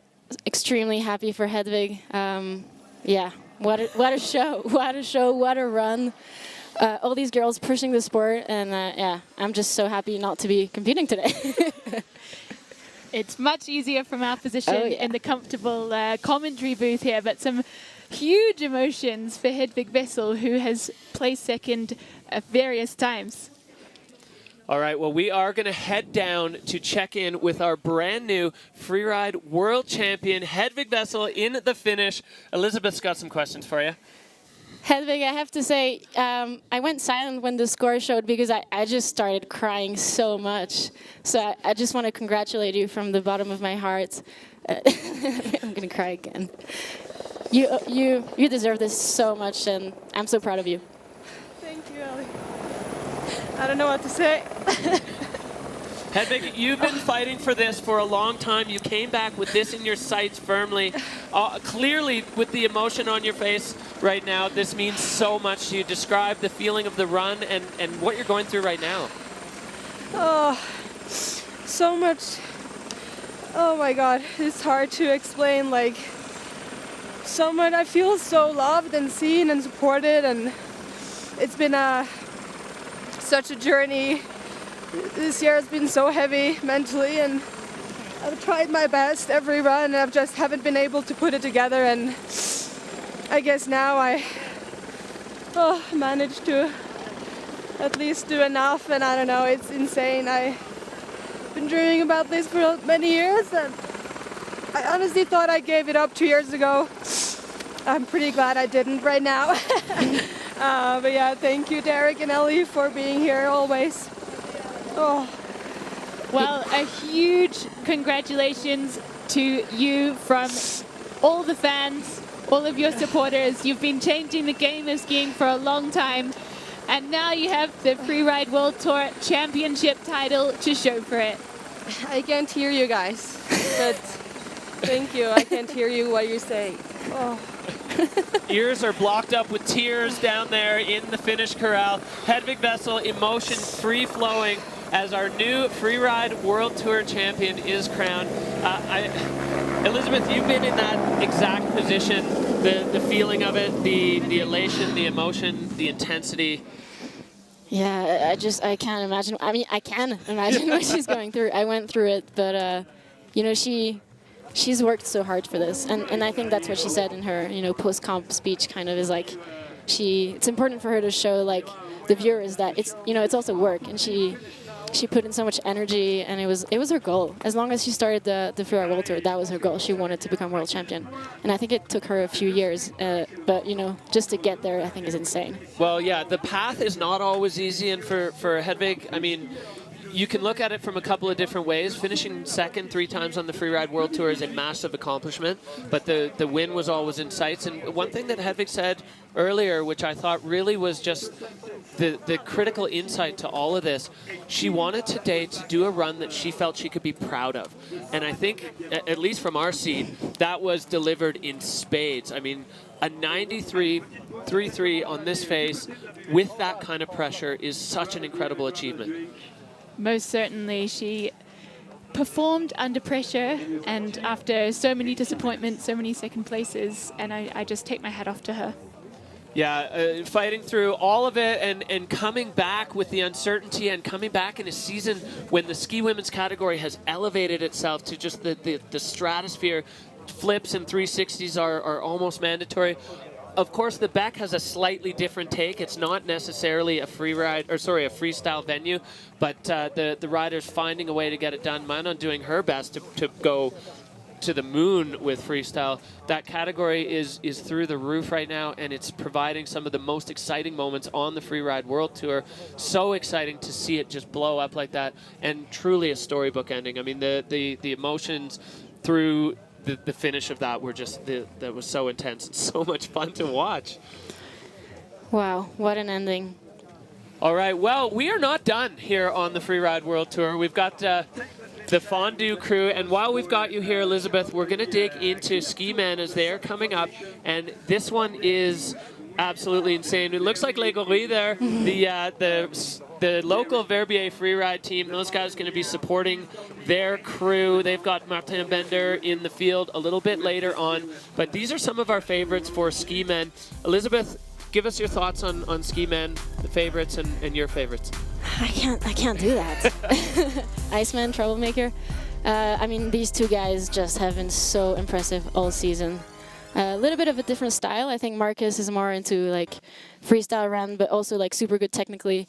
And Max just wants to go big and wants to do big tricks of big things and riding extremely fast.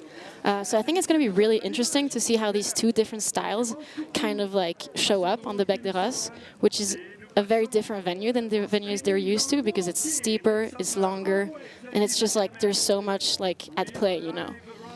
Yeah, exactly. There's definitely some big question marks on how their styles and skills are going to play out on the face today. But exciting moments yet to come, exciting moments behind us. Elizabeth, we want to thank you from the bottoms of our heart for joining us here in the booth for the ski women. It's been just a bevy of insights into exactly what they're going through. Yeah, spectacular moments there. Having a world champion watch one of her good friends become world champions was just incredible. Thank you so much for having me, guys. I had a blast. It's an absolute pleasure. Checking out the crowd here.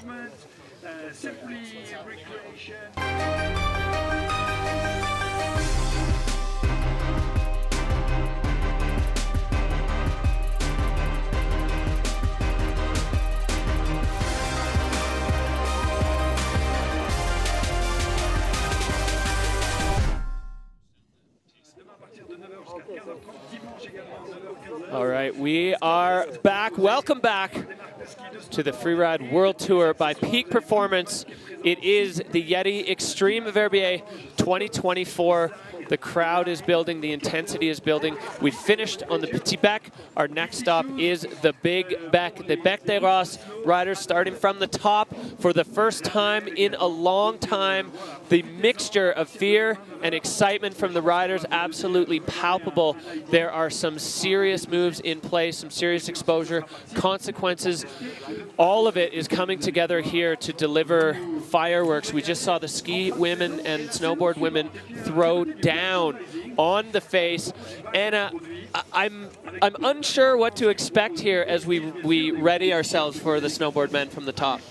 Yeah, I think they have a lot of nerves at play at the moment. I heard from Timm Schröder that he watched the forerunners and said that it was medium guile.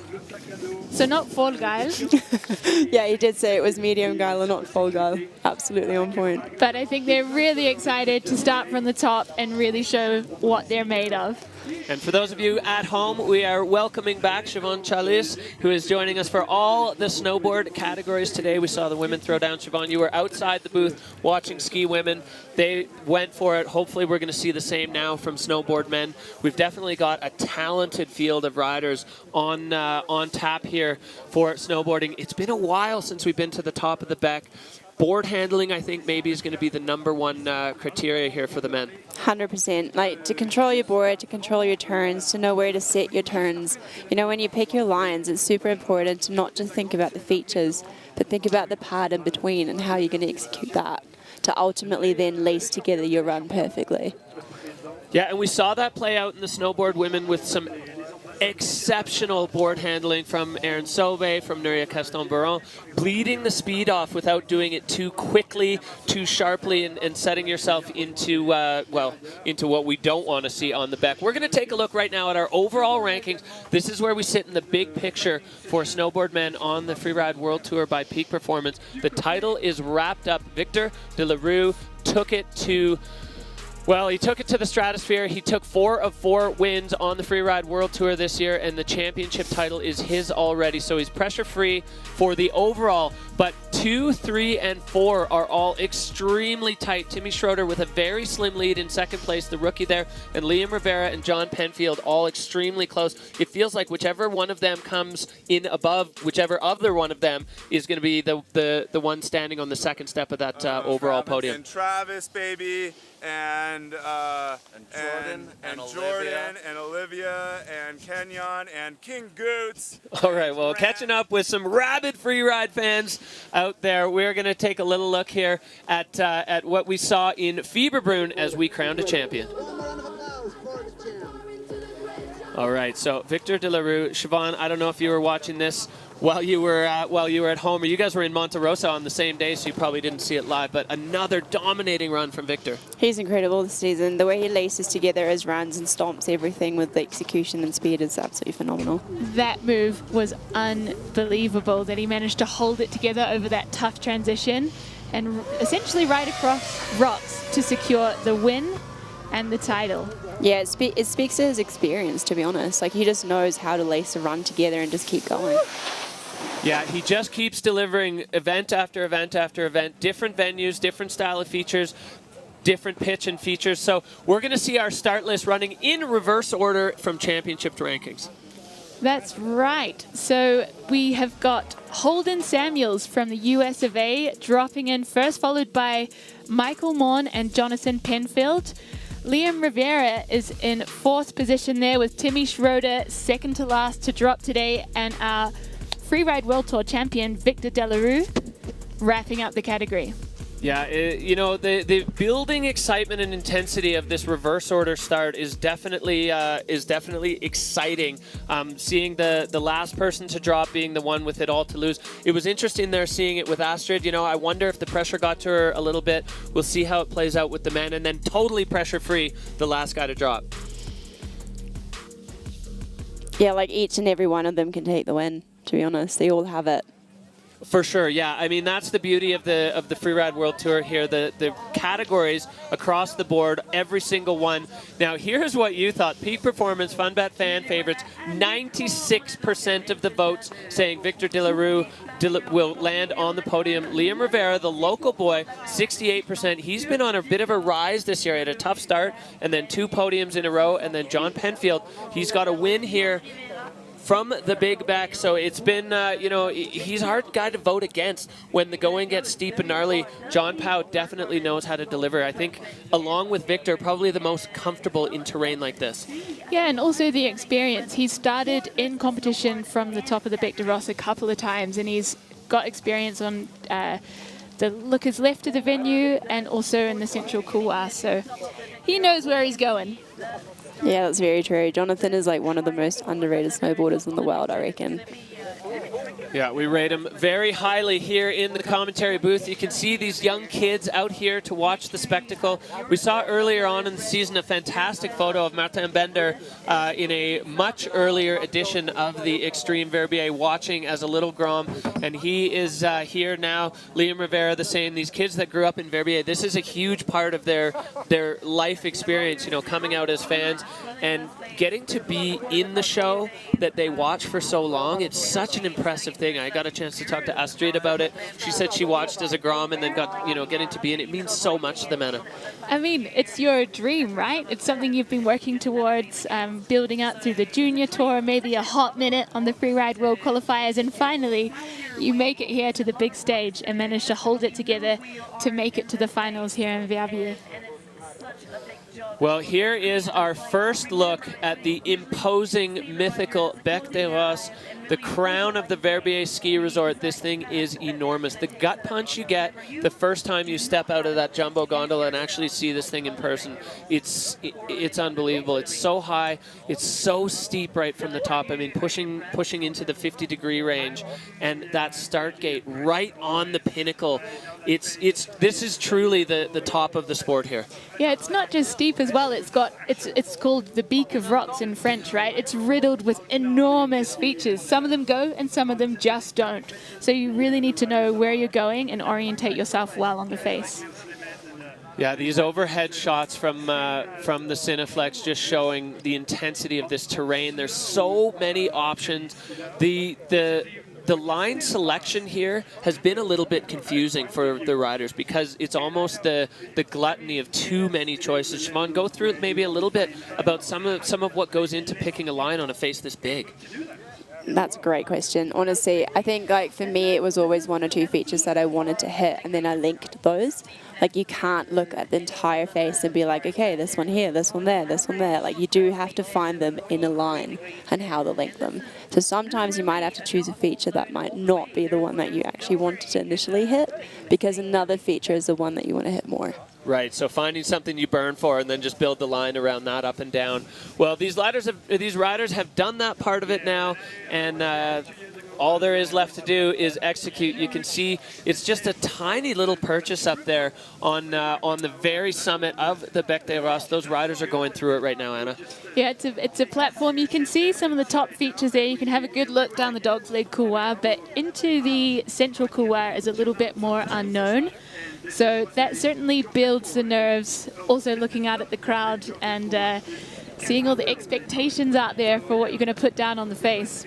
Well, here we go. We are zooming in on the start gate, and our first man in the gate getting ready to go. This is Holden Samuels. Holden growing up riding at Moonlight Basin and training himself on the headwater there. He was saying it has a similar feeling, obviously not the length, to the Bec de Ross. It's super rocky the entire way, and the pitch never lets up. We are on course with Snowboard Men from the summit of the Bec. Holden Samuels now on the face.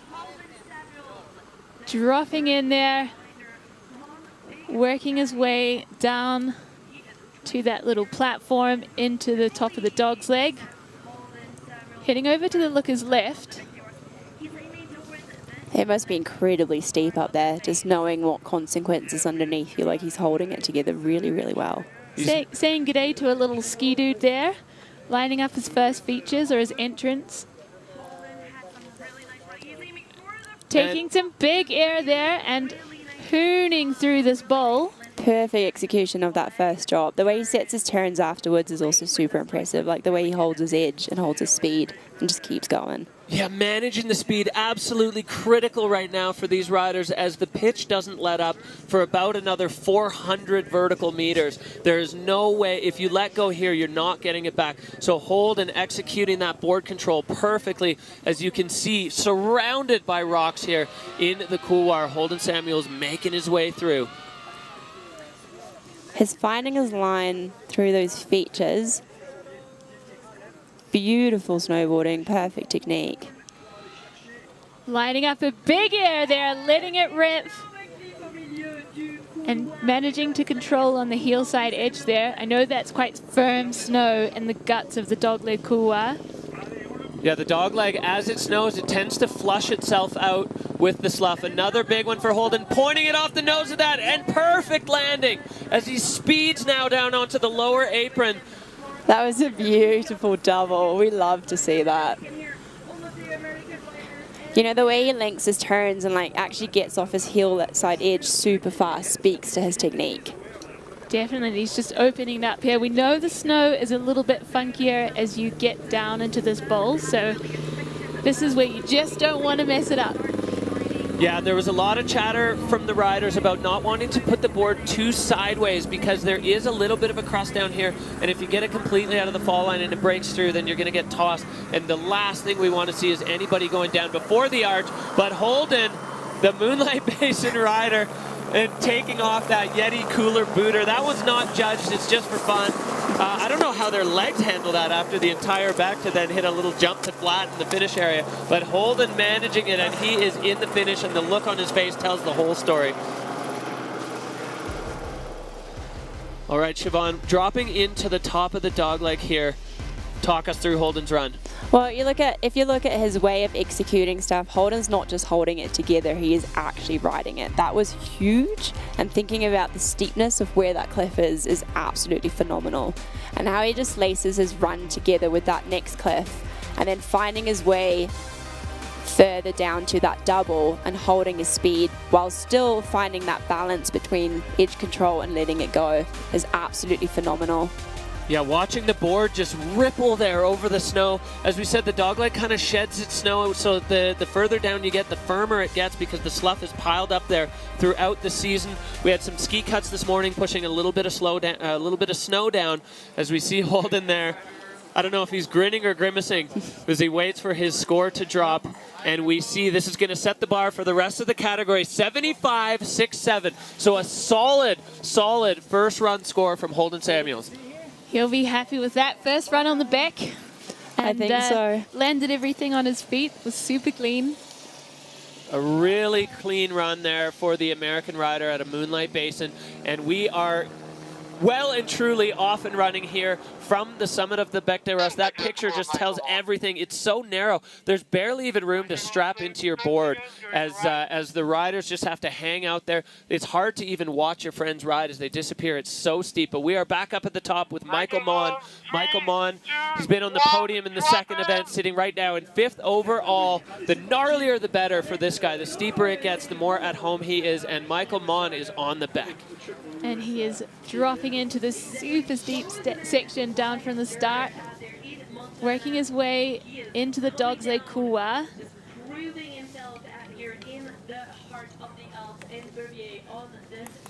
Finding his way to his first feature.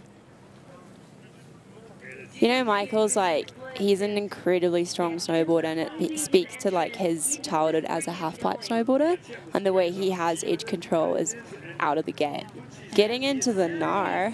Yeah, no other way out but to air as he makes now his entrance into the central couloir. Riding super fast, super fluid. White rooming herself, some face shots, that's what we want to see. The fact that on a toe side turn, his hands are touching the face while he makes that turn gives you an indication at home of how steep this is. As Michael Mawn now approaching the Hollywood cliff. And good landing there, managing to control his speed. Nailing it. All right, well, Michael Mawn now below the Hollywood, exiting the central. There's still plenty of features stacked up below him, popping off that one, picking up speed, just trying to handle the speed as he comes out towards the lower apron, but there's still, it's a maze of rocks up here for the riders to be able to find their way through. He's carrying a lot of speed now out onto the apron as he is probably looking at this snow, just trying to see how funky he's putting the wings out there, carrying the speed through to the finish. Yeah, building up some tail pressure to hold on to that choppy snow at the bottom. What a beautiful run. Yeah, stoked to see it. He's been a real student of the sport, tuning in with Rainer to get tips on the best way to get into that central couloir, and he's certainly found his way. That's very true. I love to see the start. What a dream come true. Erin Sauve there, the new world champion. These two riders, you know, the two stars and stripes on the shoulder. Siobhan, the top of this run so steep and exposed, and Michael Mawn just handling it. Incredible. Like you said, like if you as a snowboarder stand sideways in there and you have to actually hold on, you can definitely see how freaking steep it is. Yeah, so he's taken this Looker's left entrance into the central couloir so that he can ride in on his toe side edge. Then he can open it up, made some super nice turns above the Hollywood. Executing that perfectly. A little bit backseat, but not anywhere near that how bad it could be. Yeah, for sure. Well done there for Michael, laying the tail into the landing to keep himself upright. And then he controlled the speed right away. Another testament to his board handling skills, that he just is, he's so honed in that kind of terrain. He said this is by far the biggest face he's ever been on. How are you, Deanna? Good. All right, some words there from Michael. An 85! yes. 3-3, a big score there for Michael Mawn, and a bit of a reserved reaction there. Cool. All right. Yeah, let's go. He's always like that, though. He's such a low-key, super lovely, genuine person, and I'm sure inside he is absolutely frothing. Oh, thank you, thank you, thank you. How'd it go for you? Congratulations. Yeah, just such a genuinely nice guy too. Michael Mawn, always the quickest ones with a kind word. As he settles into the Dynastar hot seat there, we're into it now with the Snowboard Men. First time in the hot seat this year. Loving it there, Michael Mawn with a solid score from our judges. As we head back on up to the top, another very dangerous man on this face, Jonathan Penfield. Tahoe rider, but making his home in Squamish and riding out of Whistler Blackcomb. He has won on the Beck before in 2019. He knows how to get it done here. John Powell, this is his home. I cannot wait to see what he brings to the Beck. So he is dropping into the steep section on the Looker's left, right into the Dog's Leg couloir. And he's heading over into the same area that we saw Holden go. So he's got a little track to follow there for some orientation. Yeah, I feel like tracks always do help you find your way a little bit easier. Yeah, delicate balance between having the line being tracked out. Jonathan with a huge 360 to enter the dogleg. What a move. He is on fire, entering the bowl under the Ryan Barker cliff, now coming into the dogleg. So John Powell starting way up high on the Beck with a serious statement. Adding the freestyle into this gnarly element is going to grab the judges by the collar and get their attention at the top of this run. Yeah, and he's been in this zone before in 2016, so he knows what he's doing. Another decent air there and just keeping his speed under control. He's still in super steep terrain. Just linking some turns together, finding his next feature. Yeah, he's lacing.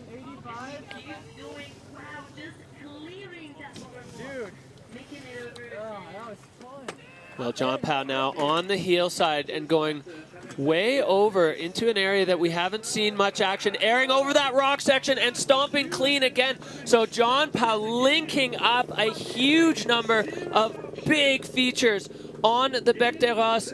And even that small area, you look at what he's doing it above. You cannot overstate. Another big one from John. Going huge there. Now he's letting the brakes off and letting it run out into the bowl. That was absolutely phenomenal to watch. The way he laced that together, and like you said, that little feature above that exposure. Wow. Yeah, it gets the hearts in the throats of the viewer and us as well in the commentary booth, but never even a moment of doubt there from Jonathan Penfield that that was going to work out. This guy's showing why experience matters. The bigger the mountains get, the more the experience comes into play, and this guy has it in, well, just about more than anyone else. And now we are seeing exactly why as we wait for him to cross the line safe and sound. Jonathan Penfield through the gate. That looks like it's got a crazy kick to it on that little Yeti cooler jump. Yeah, dude. Way to go. Way to go. Nice one. Sweet. All right there. Well, Siobhan, we take a look at the top entry here.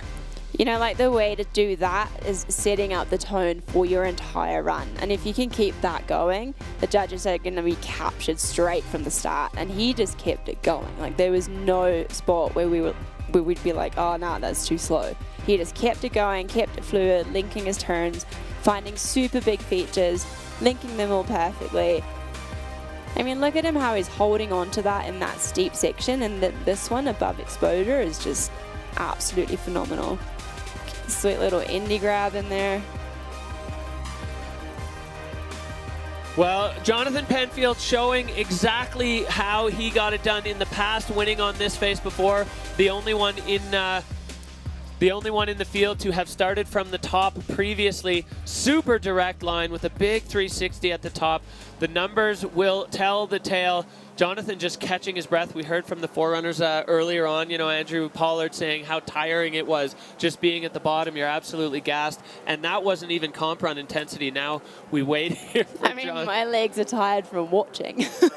Okay, score coming in. The numbers up in 92 for Jonathan Penfield.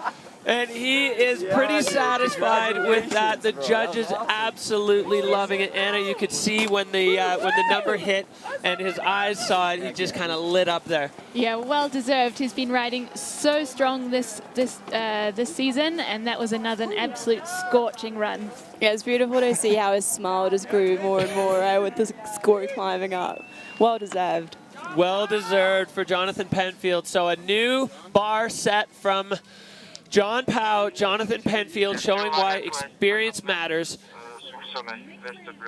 And you can hear the radio chatter there, the anxiousness, the intensity, the excitement building through the snowboard men's category. Our next rider who is in the gate from right here in Verbier, Liam Rivera. He's been on the top of the back, but he said it's very different doing it with a competition mindset than just riding in powder with your friends. 24 years old. He is coming off a string of great results, 2 podiums in a row in the last 2 Freeride World Tour comps, and he is looking to better his last finish where he was second and would love to put himself on top at home.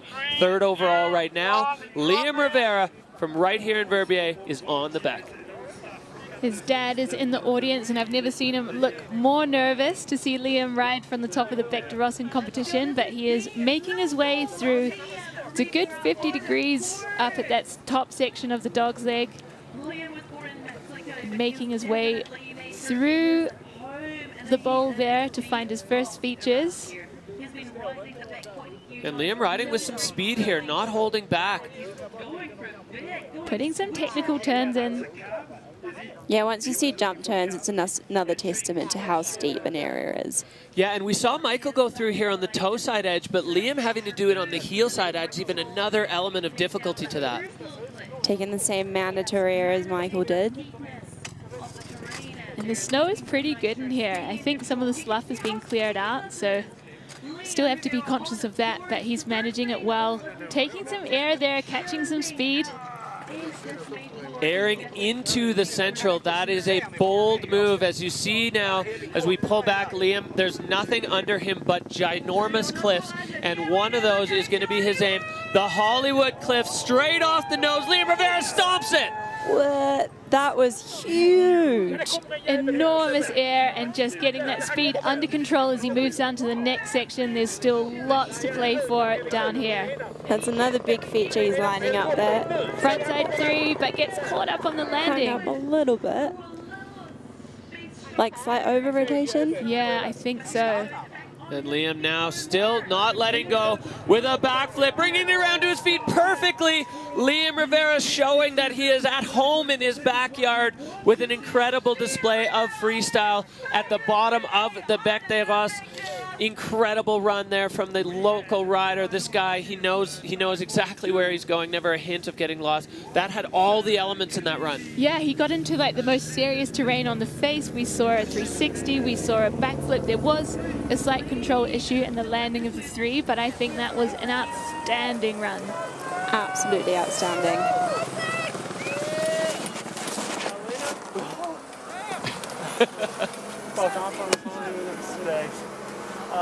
Sucks the front 3. All right, well, we look back here at the run of Liam Rivera. Siobhan, this is so exposed, and he's on that heel side hedge. That must be terrifying. That is really hard. He held that super, super well. It's like when you look downwards when you're standing on there on your board, you just don't want to tip forward. And how he hit that cross court set him up perfectly for what he was lining up next. He's keeping his fluidity going beautifully. Again, you can see how steep it is, and that was absolutely, getting the indie grab in. Beautiful. Tweaking it out. Bringing in the steers. He's a very stylish rider. Here we see that mistake on the front 3, the board just bouncing out from under him, a little bit of continued rotation as he landed, and you could see his hands go up as he kind of recognized exactly that little bit of a mistake. And with the perfection of John Penfield's run, the judges, they got to get to work. Liam had definitely some added elements, but John had his freestyle up high in the run, so it's going to be a tricky one for the judges to score, but I think perfection is going to be what it takes today to win on the Bec. Absolutely. Perfection is what you do want to see at the end of the day, and except for his little control issue, the rest of the run was absolutely stunning. I don't see anything. All right, well, here we see the score is coming in for Liam. It is a big one, 89 flat. So he moves into second just behind Jonathan Penfield. The judges rating highly that run, the freestyle elements and the full gnar at the top. A great run from the young Swiss rider. Solid, solid riding. Absolutely solid. And you know the butt check that he did have after the 3 was minimal and it didn't dock his fluidity, which is why his score is still super high. All right, we're going to check in with the next man in the gate, Timm Schröder.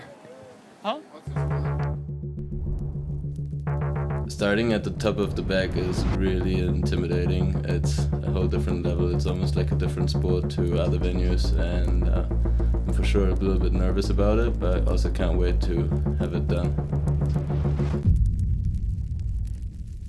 Little nervous, but can't wait to have it done. And we've seen that run after run after run from the riders in the finish area, the combination of stoke but relief as well to be done with this. Timm Schröder, another rider in this 3-man battle for second overall. Of course, Victor de la Rue has the title wrapped up. John Penfield had his say. Liam Rivera very close behind, and this is the only man now who can change things. Timm Schröder, he's another rookie who has just been slaying this year on the tour. I love that. I love that kind of mindset that he's got coming into this. He's been a mighty good time on the World Tour. He saw the snow and he said it was medium guile, but I think we can expect a full guile run from Timm Schröder on the Bec. He is dropping in to the looker's right, taking some air as he works his way down the ridge there. Yeah, you can't overstate the exposure of where Timm Schröder is right now, making his way through this little notch to enter above the Xavier de la Rue cliff. This is unbelievably exposed and steep. Definitely, but he's moving through with a lot of speed. And again, like you said before with the heel side, holding the control. And he did tell me before his run that he has the biggest balls of the game. So there we go. He's lining up his first cliff. Great landing, turning it into a double, and he's absolutely hissing out of this area. Disappeared into the POW cloud, but I think he was on his feet through that entire thing. It sprayed up because he was pushing the snow with the heel side of his board, and another big, so Timm Schröder really building some intensity on this run. Going full big mountain here in the heart of the Gnar. Taking some more air time there, getting the grab in, tweaking it out. He's not done yet. He's lining up another big feature at the bottom there. Oh, Timmy going just over a quick punch front and then into that next section. Hopefully he can get control back. He's back up on his board, just pinballing his way through the lower section. That's going to rattle you. Just free falling through some serious exposure, but he's out into the bowl now on his feet, giving us a wave. Yeah, he held on really well to actually staying like kind of on his feet coming through that and not letting go. It speaks to his strength and to how it like hold on to pressure situations like that. Well, and just the way that each bounce ate up meters and meters of vertical really shows how steep that is. It's not like you can just stop. It just, the ground keeps falling away and falling away. And when you don't have your board locked in with an edge on the snow, you just keep on bouncing. So happy to see Timm Schröder on his feet after that pretty scary moment there on the Bec des Roses. These riders, you know, we get excited about the competition of this, but the consequence on this face is real. And happy to see Timm Schröder on his feet at the bottom. Looks like the lens out of his goggles. Gone. So there it is. Sliding its way down the Bec des Roses, having its own free ride adventure. The adventure of the lens. The thing went skrrra. Pa pa pa pa pa. Skidky pa pa. And a boom boom boom boom. All right, Siobhan, Timmy at the top. The exposure and the gnarliness of this entrance is so intense. Absolutely, it speaks for itself. Like he's just holding on to his heel edge and making sure that he doesn't tip over the front, which is super, super steep. And the way he like keeps going, he's trying to get in some toe side turns to get more control in there, which is a super smart way of executing those cliffs. You can see the slough just pouring off that one. That's so high on the face. The double, and now he's just in speed control mode, disappearing into the white room for ages. Yeah, you carried in a lot of speed, and basically like when you're on your heel side edge, the key is to then go into your toes as quickly as possible. But with that speed and that steepness, it must have been really, really hard to actually get that done. Yeah, trying to bleed the speed off without digging in too hard and putting yourself into a high side. Exactly, you need a lot of patience to do that. And he did do that, which was absolutely great. Right, and then this is where things started to come a little bit undone for Timmy, because we'll see if we can figure out exactly what happened. Just lost his nose under the snow there, and then got caught up as well, just a little rattled, and managed to get on his feet to get over these rocks. So hopefully he hasn't ripped his pants again. Not again. Yeah, bumpy ride there on the Bec des Roses for Timm Schröder as he kind of sat down, shook his head, and then carried on. So hopefully the lens of his goggles, the only casualty from that run of Timm Schröder. So very interesting now as we see. I don't think that one's going to challenge John Powell. But Timmy, well, in great spirits at the bottom. Score coming in at 45-6-7. So Timm Schröder sliding himself into fifth. Jonathan Penfield in the hot seat. Is he going to be able to hold on? No one has been able to hold on to that hot seat from Victor de la Rue this season. Will he sweep the table for the season? If there was one venue on this tour that you'd bet on Victor winning, it's got to be this one. He's got the experience, he's got the heritage, he's been watching his brother do it for a long time, and he's had some successful moments here on the Bec des Roses himself. All right, Victor de la Rue, he is your world champion. He is ready to kick things off. I have a feeling, while he doesn't have the pressure of the title on his shoulders right now, the pressure of a win from the top is probably weighing on him, as that's something that yet, while he has some wins on this face, he doesn't have one from the top, and I'm sure he would love to add that to his trophy case. This is your world champion, starting from the top of the Bec des Roses. So dropping in from the top there, making his way into the dog's leg with some serious pace. He's looking really comfortable in this hyper-exposed terrain. Getting into the NAS straight away. Ultra technical. He's got this tiny little bend to make his way. He executes that perfectly, getting himself a little bit of a face shot. And Victor now coming in from the very top of the central couloir. Heading down pretty fast pace again, considering how steep this venue is. Backside three there, stomp landing. The threes are beautiful, aren't they? Oh, it's so perfect. And above the Hollywood and the Gilles Vallo, he's just backed himself to land that because there is truly no other choice. Now, Victor off the brakes as he lines it up off the Hollywood. But not looked like a little to short. stick it. Yeah. Just catching that toe side edge and going down, but he looks like he's still riding through, finding his next features. Now he's hitting this one, heading into a double. Holding on to that one perfectly. Absolutely screaming out the bottom here with some serious pace. Victor De La Rue very much still in the hunt as he does not let off the throttle.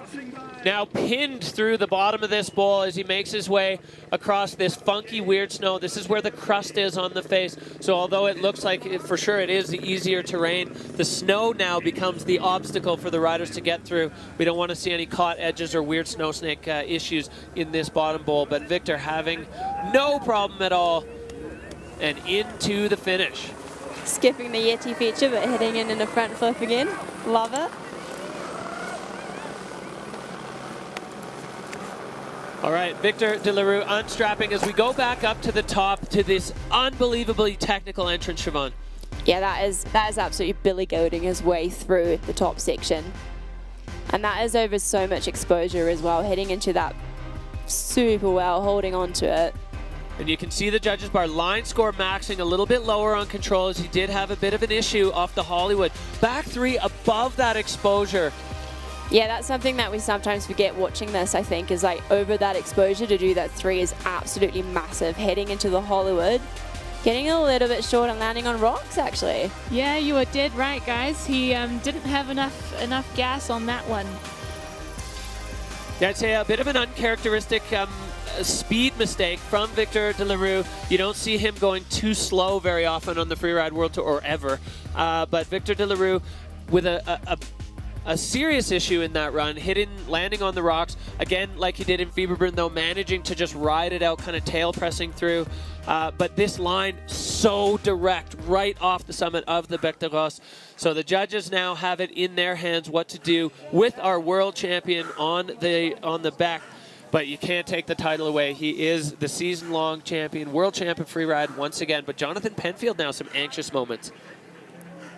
Yeah, he must be buzzing in that hot seat.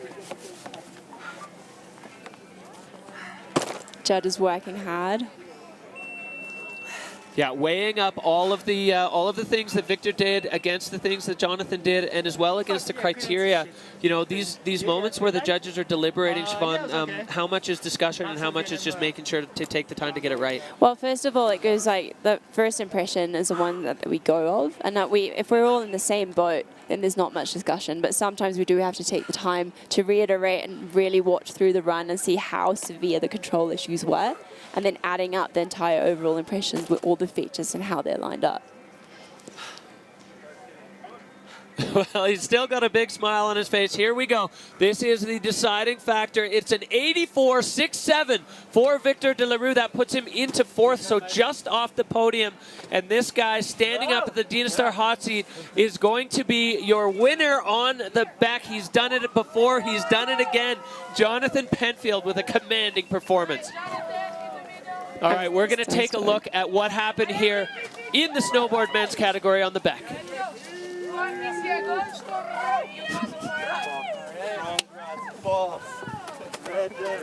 So Jonathan Penfield showing that experience counts, taking the big W there with the local boy Liam Rivera backing it up in second position. Michael Mawn in third with Victor De La Rue in fourth, Holden Samuels fifth, and Timm Schröder in sixth position. A huge result there for Liam Rivera on home soil, the backyard, proving that he knows what he's doing. And this is going to be our podium. The bronze medal to Michael Mawn, Liam Rivera from right here in Verbier with second, and Jonathan Penfield with a huge win, a 92-point run on the Bec.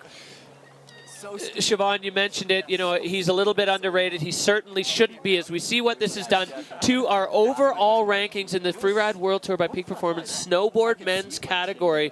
We're going to see the overall ranking shortly. Victor De La Rue not able to be pushed off the top of the heap. Anxious moments, here we go. Victor de la Rue is your world champion. Jonathan Penfield jumping up into that second spot, and Liam Rivera rounding out the overall podium. What a huge thing. This young guy, it's only his second year on the tour, to be in the top 3. That's a massive, massive feather in the cap for Liam. Absolutely a huge achievement for him. And I saw him coming through the challengers, and back then we already knew like he has everything to get there, and I'm so stoked to see him put it down. All right, well, we are going to make our way down into the finish area. The crowd absolutely heaving here in Verbier. Jonathan Penfield locking down the win off the summit of the Beck. Give us a little bit of insight into that line, the perfection, basically, from top to bottom, and how you're feeling right now. Thanks, Derek. Yeah, super stoked to land that run. Everything was a bit bigger than I thought going into it, so I toned it back a smidge. And, yeah, just psyched to have good stomping snow and to be able to ride a clean one top to bottom. Right on. Well, if that's you toning it back, I'm blown away. That was an incredible run, and we're absolutely delighted for you. Let's check out the top section of your run. Yeah, John, how much do you think the experience you have in terrain like this came into play with the riding? You looked, and I don't know if it felt like this, but you looked very comfortable up in the really steep part at the top. Yeah, I think in the steep stuff, once you've had a few runs in it and you can realize that you can lean forward a bunch and really just lean into the run, then you can have control and you can really feel like you're almost on a different plane on something that steep. As long as the snow's good, it's super fun to ride. Nice. Well, that was extremely tidy, and we're thrilled to see you put down a solid run and take the big W here today. Yeah, big congratulations, John Penfield, for your win. Another win here on the Bec des Rois. So congratulations for the victory and that run. Great. Thank you, guys. All right. Well, Jonathan Penfield locking it in. Siobhan, we want to thank you for joining us in the booth today, getting the insider's perspective on all the snowboard categories. It's been incredible. Thanks for joining us. We are going to be right back, the YETI Xtreme Verbier with Ski Men.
All right, welcome back to the Freeride World Tour by Peak Performance. We are live at the YETI Xtreme Verbier. My name is Derek Foos here with Anna Smoothie, and we are joined by a very special guest for Ski Men, Andrew Pollard, Freeride World Tour legend. We are so stoked to have you in the booth with us. You stood on top of the Beck for your forerun today.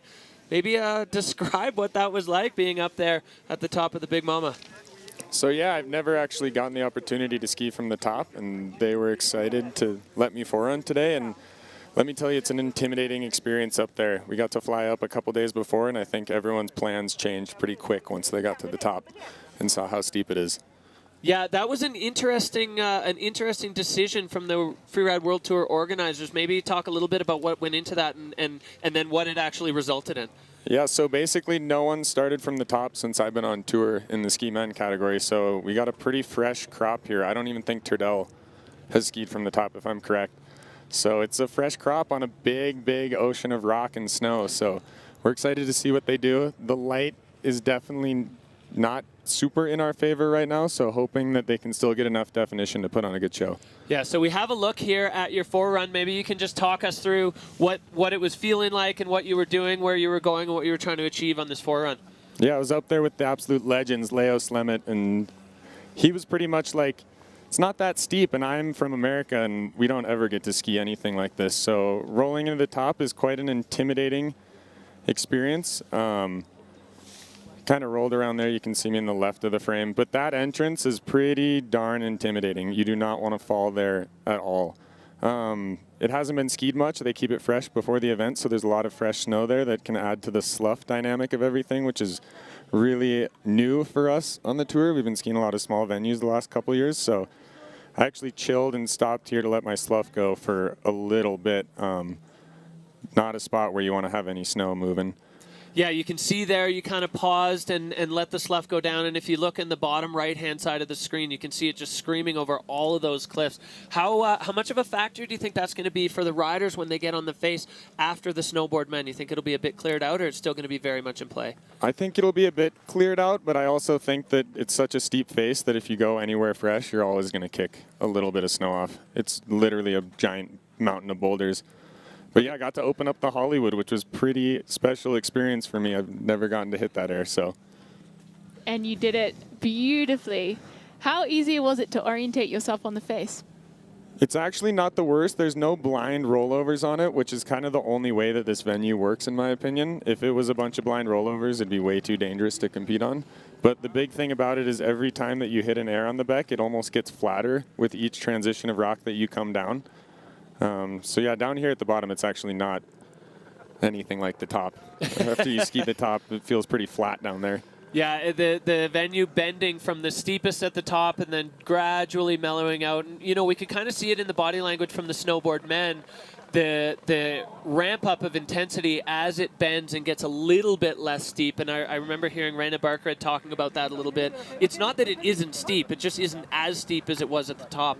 So talking about line selection here, a bunch of the riders getting a chance to look over the top for the first time. You were up there with them. Were some lines changed along the way? Yeah, I think a lot of the people wanted to go more this looker's right side over the central and the Hollywood side of the face. And if you go up to the top there, it's one of the steepest things that I've ever gotten a chance to look down. And so it's really, really cool to watch everyone kind of go up there. And a lot of the boys went from being like, yeah, I'm going to go in the dog leg, I think. But I think that's a good call because as the sport changes, they do want to see tricks. And I think there's a lot more potential to do that over there. It's going to be interesting to see who's able to combine both those skills and do the tricks in the straight-up Nar. I'm sure it's going to happen today. Yeah, that said, we've just seen Victor Delarue throw a big 360 above the Hollywood and Gilles Voirol cliff. So I think we're going to see it as well. I'm looking forward to it and hope everyone's got it dialed in to get down safely.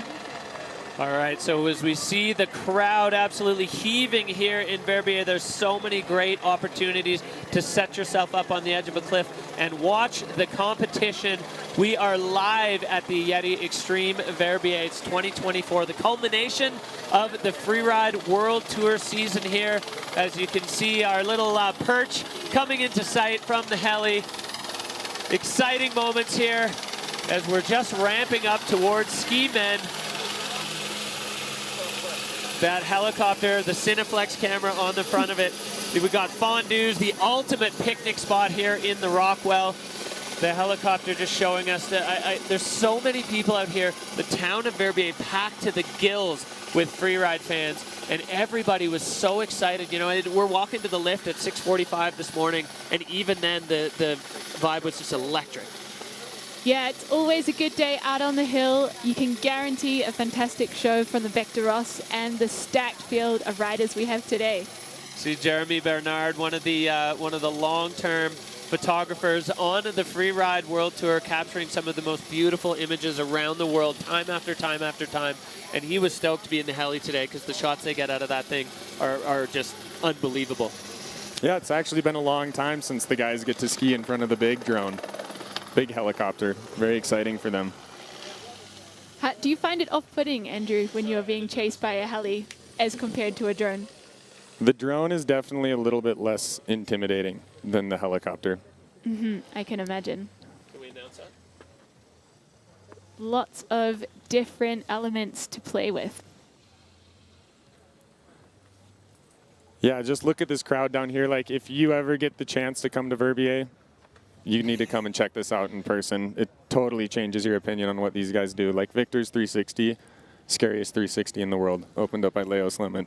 All right, well, you can see here, we're dealing with a bit of flat light right now, and we want the riders to be able to see what they're doing. So we're just getting word from our communications team that we are going to go on a brief hold until 12:30 before we start dropping ski men. We want the light to be a little bit better for the riders to do their full dream lines. You can see the mountains of Chamonix behind the backdrop of this competition venue, second to none on the Freeride World Tour. Spectacular in every single direction. I can only imagine what it felt like to stand on the summit this morning. Yeah, I mean, if you ever get the chance to go up there, it's definitely worthwhile. You got to be on your game to get down, though. There's no easy way off that mountain. So are we signing off here? Great. So the ski men are just having a few more minutes, extra 25 minutes to dial in their lines, looking down from the top. All right, well, this is your opportunity to get yourself a beer or a hot chocolate or a coffee or whatever you like to join you to watch Freeride. We are going to be back here from the YETI Xtreme Verbier at 12:30. So keep an eye on the clock, keep an eye on your TV, and we're going to be back here. We're going on hold briefly while we wait for light, and we'll see you back here at 12:30.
To all the juniors, we stand with you.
Welcome back to the Freeride World Tour by Peak Performance. We are live at the YETI Xtreme Verbier. I'm Derek Foos, joined by Anna Smoothie and Freeride World Tour legend Andrew Pollard. We've got A-Paul in the booth calling ski men for us. A-Paul, we got a show lined up. Yeah, I always like to say, open the Thunderdome. We're open for business. It's on right now. This is the big category. So what we all come to see is this big show on the back, dude. So excited to watch what they all put down. Hope everyone's smart, safe, and we have a good show. Starting from the top of the Bec des Roses for the first time since 2018 with all riders in the male categories. Ran the ladies from the Petit Becs. They had their own entire mountain to shred. They put on a show, snowboard women and ski women. We wrapped up snowboard men, and then Anna, we've just been on a little bit of a break waiting for light hair. Yeah, it has been a little bit grey bird, but now the sun is popping through. We're seeing a little bit more definition, seeing some of that Sahara sand. The African drums are beating, and we're building up for our ski men. Exactly. They are the next category on deck. We had a little hold, but we are just about ready to go. We're going to take a look at the overall rankings in the ski men's category right now. It is all to play for with the title on the line. Max Hitzig has the lead, and it is a significant one. There is one option basically where it can go, the title can go to another rider, and that is Marcus Goguen. If Marcus wins and Max finishes off the podium, then he has a shot at the title. And for a man who is only his second year on tour, who's only 19 years old, that's a big deal. But winning on the Bec des Roses is no easy feat. You know, Marcus has never skied from the top. Neither has Max. Neither has anyone in this field. Kristofer Turdell, Andrew, definitely the most experienced man in the category today, and he's within striking distance of moving up as well. Yeah, I'm really excited to see what the old guy does for all of us on tour today. This is definitely a mountain that doesn't take much besides wisdom. Wisdom is super important on this thing. If you go in there ignorant, you're going to get absolutely played.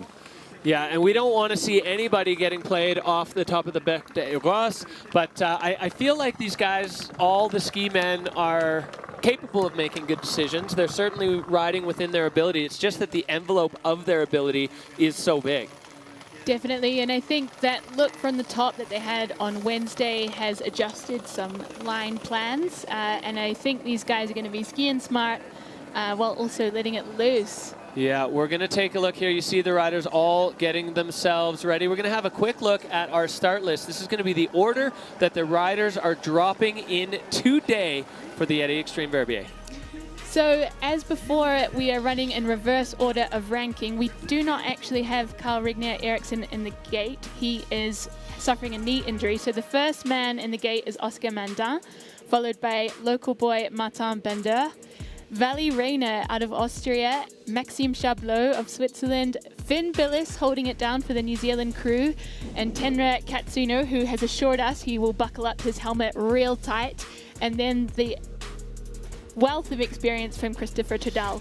Rounding off with Ben Rich's Marcus Goguen, followed by the man himself, our current leader, Max Hitzig. Yeah, I'm really excited to see what Hitzig is going to put down on this face. If there was ever a rider that was built for this kind of thing, it's Hitzig. Fall line, full speed, big airs with tricks. There he is at the top. He's going to be the last man standing all by himself up there. It's got IFSA second run vibes after qualifiers when you're sitting in first place and you're the only one left up there. Yeah, back in the States, you used to run last if you were in first place, so it added to the hype, added to the drama. So I'm excited they're doing it over here. Yeah, it's going to build and build and build throughout the day. So as we said at the top of the show here, we only have 2 riders that are in contention for the world title. Whichever one of them takes it is going to be a new champion. Neither of these athletes have been champion before. Why don't you kind of run us through your thoughts here, Andrew, on the Iceman and the Troublemaker? Well, both these guys, the first time that I watched them ski, I was pretty blown away by the ability that both of them had. Marcus skied something up in Whistler that broke the internet and knew who he was after that. And then Max Hitzig has one of the coolest stories ever from the Challengers. Got a wild card, got disqualified, bumped in the next day, won. So I think he's got more wins than anyone else has ever had in free skiing. And he's super consistent too, that's my biggest pride. And like, it's really cool to watch him be as consistent, but pushing it that much harder. Yeah, I think he is such a surgeon when it comes to a free ride line. Everything is so precise and measured and just kind of on point. It's really impressive. Yeah, I got the chance to follow him around Montafon this year, and it was probably one of my best days of the season, following Max off jumps all day. Really a cool experience. And it's wild because you watch him ski in competition and it doesn't look that much different than when he's free skiing around his home resort in Montafon. We had a chance to catch up with Hitzig on his thoughts of dropping last today in the YETI Xtreme Verbier. But this time I'm current leader, so I have to drop last in the ski man category. So I'm the last rider on the mountain of the day, and that's not really cool. I'm a bit scared of that, standing on top alone. But yeah, I will manage that and try to do a cool line, cool run. Well, he's about the most understated guy on the entire Freeride World Tour. He's, you know, he said he is nervous about that.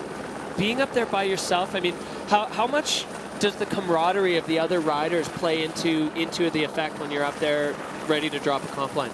Yeah, I mean, it's the most important part. Like, if we didn't have good community up there, it would get really boring and really scary really quick. Like, all these guys are super good friends. They all want to see everyone do just as well as them. You can see Martin and Valet getting pumped up there for their run. And yeah, special group of people. I'm sure that weather hold for the last 30 minutes probably did everyone a little number. It's definitely a scary spot to stand, probably the worst face to have a weather hold on, but smart decision because we want that visibility to be good because this could be a pretty good show. So what's your strategy if you have like a hold for a crash or a weather hold? How do you deal with that? So shout out Oakley White Allen, a legend who's competed on this face before, has one of the fastest runs. I coached with him back in the States for a bit, and he was all about meditating and that mental game. And I think that mental game is equally as important as being strong. You know, otherwise the jocks would have taken me out a long time ago.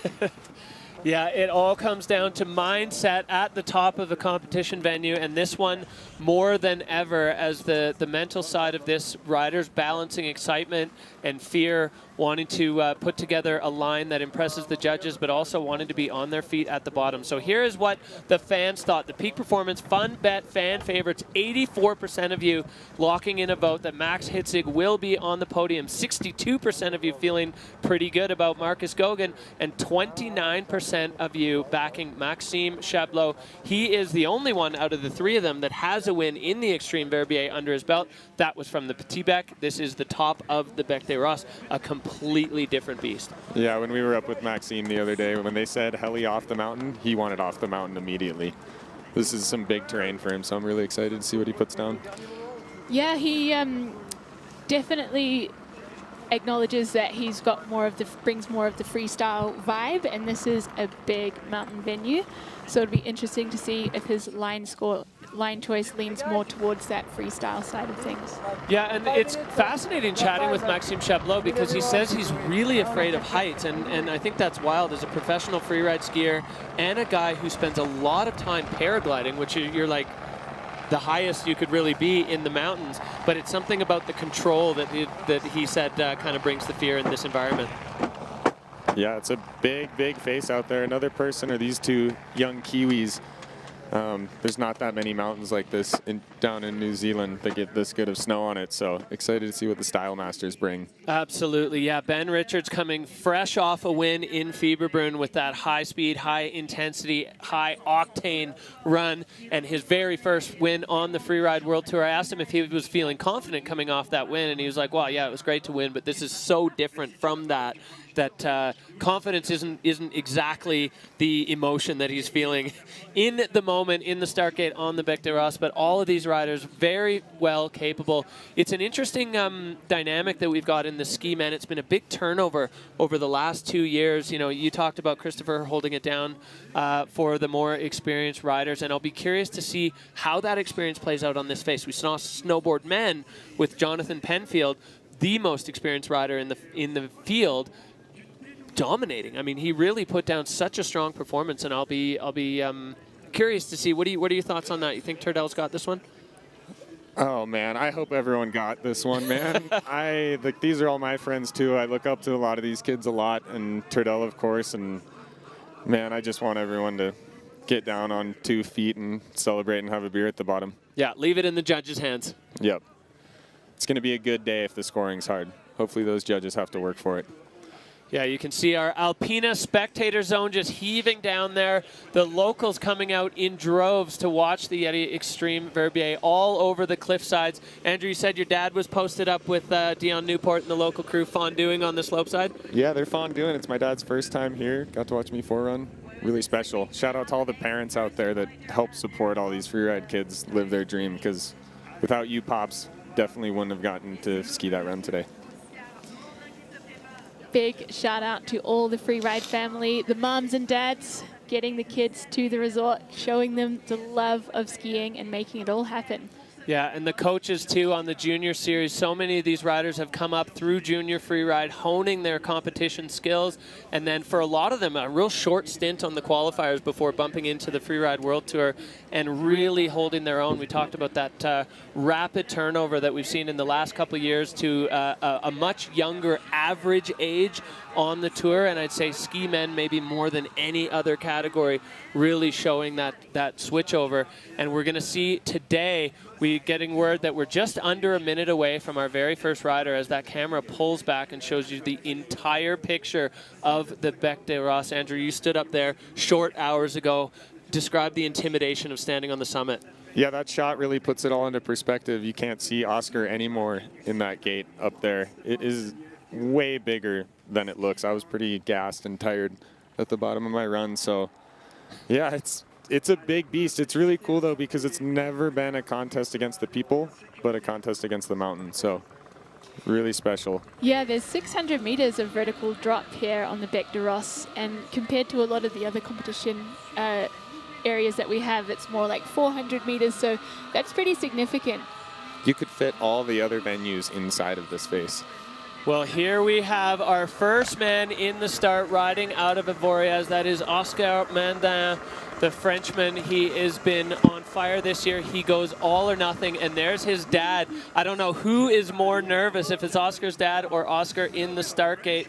That's, you know, you talked about the freeride parents, the heart just sitting in your throat as you wait for your child to put down a run, first of all, that they can be proud of, but first and foremost, to be safe from the top of this thing to the bottom.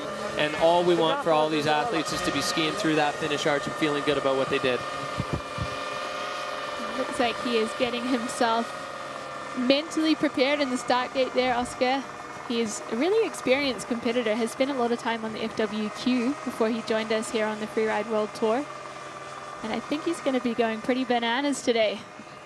Going bananas with Legoria, the local freeride crew, getting behind all the athletes and especially their own.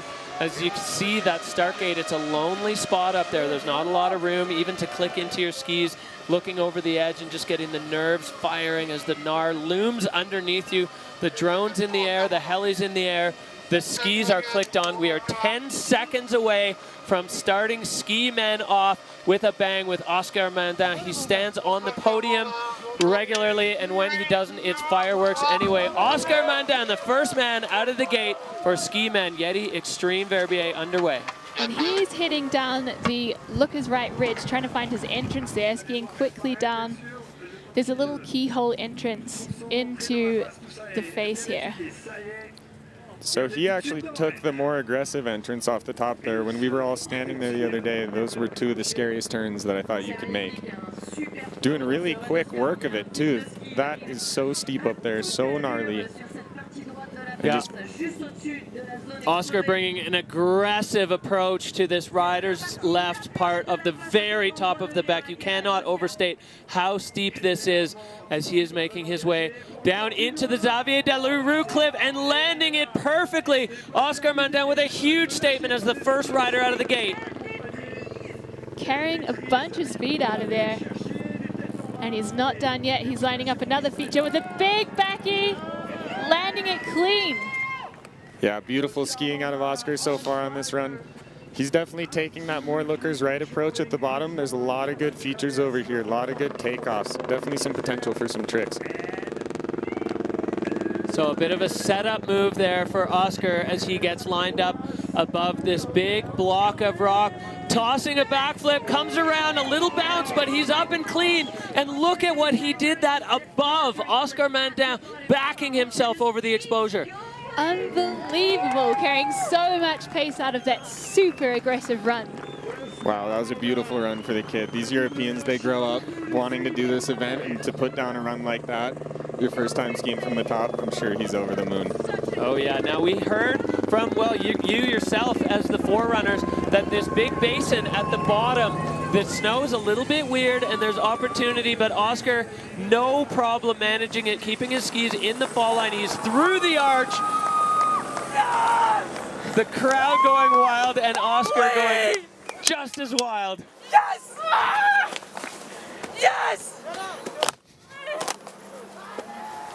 Love the enthusiasm, a big hug. All right, Andrew, let's start at the top. Oscar Mandin, you said the more aggressive entrance right off the top. It's so steep, and the judges' bars really showing how maxed out that line was. Yeah, if you could look at that from a wide angle, it's probably one of the worst places on the planet that you could fall. And then, yep, going off the Victor de la Rue cliff, taking a little bit of a variation, going skiers left of the way that Victor hit it, I believe.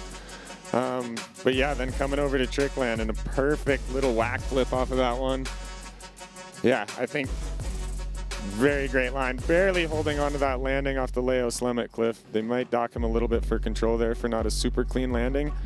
But man, he's going to be stoked. Really proud of this kid for putting down such a good run. Yeah, big air out the bottom, and then right here, he's just pinned in the fall line, making sure he stays strong, stays over his feet, and gets through that finish. And his reaction just told the whole story. That the adrenaline buildup all the days beforehand.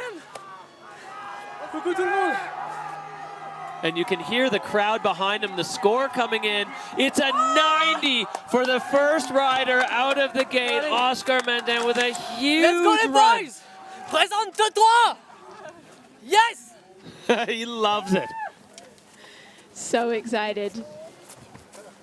He forgot that he should sit in the hot seat right now. Yeah, exactly. Oscar's going to go say hello to all his friends. Well, what a start here to ski men at the YETI Xtreme Verbier. Now we are going straight back up to the top. This local has burst onto the Freeride World Tour. He had a tough start and then put himself on the podium in Georgia. This is Martin Bender, and he is on course in his backyard. And taking some serious speed as he enters, heading over to the lookers left of the venue. Making his way around the ridge there. Yeah, looking like he's going to go over to this one that Craig Murray and Marcus opened up a couple years ago, and we saw John Powell going left side 3 off the top. Really hard to do that on an obtuse takeoff. Perfect landing. Cruising down, he's going to come up and over the dogleg here, and now is onto the next part of the face. Big transition over that ridge. Yeah, handling it cleanly. A great start from Martin Bender, that 360 in the exposure, and it's no let up in the steepness as Martin making his way across. Perfect airplane turn there on that right foot, just trying to get all the way across, and there's nothing easy below him. You can see the exposure as Martin makes his way into the central. There's so with another huge 360. 720. Yeah, from the dog. Unfortunately not coming clean on that one, but wow, talk about the progression of the sport. Craig Murray did a 360 off that a couple of years ago, not too long, 2018. One of the biggest moves on the Beck, biggest trick, and to see the kids come now and do 7s off the same thing, absolutely insane. Unbelievable. Talk us through the replay here, Andrew. So replay here, this is that Craig Murray 3 where he went for the 7. Actually got pretty good pop, but I think he just over-rotated a little bit. And the thing about that is it's a little bit flat. I remember when Craig hit it, you could just see those double brown cans smashing into the ground. Yeah, pretty flat landing off of that one. Gutted for the kid, but man, you guys should follow this kid. Like, one of the best kids around here. Always excited when I come to Verbier and get to see Martin. The future is bright. Going for a cork 7 on the Bec des Roses. Unbelievable. The progression that we're seeing in all the categories. We saw the double backflip go down earlier in ski. Women, Martin going there for a cork 7. He's collected his gear. Looks like he's all right. I mean, setting that 7 off an air that big on something so steep, it's kind of anybody's guess of how quickly the ground's going to fall away from you. Yeah, and it's actually a hard part about the Beck is I think a lot of people, we talk about how steep it is. If you go the wrong direction off of some of these airs, it's actually really flat. Like, you still have to correct and make sure your panels line up. But yeah, Martin giving the salute to the gory out in the crowd. I'm sure those kids love him either way, and yeah, we'll make big party. Look at them all. They sure do. Crash, stomp, go huge. They're here. The Gorilles are here for it. Martin Bender into the finish, pumping out into the flats. He's going to share a big hug and a high five with Oscar.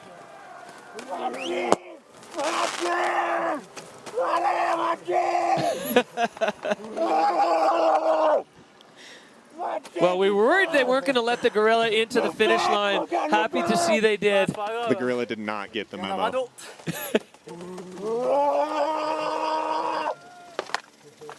All right, well, Martin wrapping up his run and definitely putting on a show for the crowd and the fans with a huge move on the Beck. Anna, what this category is just outrageous. Yeah, they've had fireworks straight out of the gate, but I'm happy to see that it runs. I mean, we saw a crash, but it didn't scare us. He had it under control. These kids are doing some smart riding, and I think there's more fireworks to come. Oh, yeah. We are back up to the top with the reigning Freeride World Tour champion, peak performance and Scott rider, Valentin Rainer. He won the title last year. This year, he's been bouncing around. Not quite the same level of consistency that we saw. Best result, a 4th at the second event in Kicking Horse. And he is another rider who is feeling kind of a mixed bag of fear and excitement coming into this run. There's the man in the hot seat, Oscar Mandin, with a banging run to kick things off. He's got those custom skis, and the kitty cats making their way onto the skis. You love to see this level of stoke from Oscar. He is delighted, and we're just getting word that we're waiting for a little bit of better light so that we have good visibility for these riders. You can see some of the competitors up on the ridge there, scoping it out. They're up in the sun, but the face is looking a little dark at the moment. Yeah, so a brief hold while we wait for light. Andrew, describe on this face specifically how important the good light is. Yeah, there's no trees over in Europe, turns out. So for all you North American skiers that love skiing in the trees, that makes it pretty nice when it's like this. If it's gray in Europe, you can't see anything. Those transitions, the bumps, the whoops, like you get played. Me and Cammy Armand on the groomer today almost both took slams on the way down here because we couldn't see anything. Yeah, the flat light definitely playing a factor here. So we're going to wait it out until the riders can see as well as they feel that they need to. This a big part of the decision in the riders' hands that's in the gate. When they feel they can see well enough to go, then they will drop. So Valentin Rainer, the next guy to go, and we will wait for him to give the nod that he feels he can see well enough. It's kind of rapidly evolving weather here. We've got some high cloud that's been in and out a little bit, and with the ski and snowboard women over on the Petit Bec, it's a little bit brighter. Snowboard men, sorry, especially the later half of the field, definitely getting into some of that darker light, which is what ended up putting us on hold before ski men. So Oscar's going to have to wait to see what Valley does. Yeah, really smart call by the organization to let the riders decide if it's good enough. It's really, really cool of them to do that. It's horrible when you have to drop into something that you don't feel fully confident or you can't see. And also when there's a little inconsistency within one competitive field. Like when the first riders hop out of the gate in decent light and the last riders have to battle with flat light, that's a tough pill to swallow.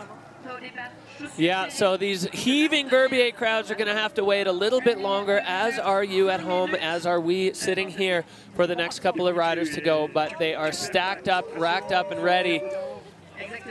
The fans absolutely loving it. This village of Verbier absolutely packed to the gills with people.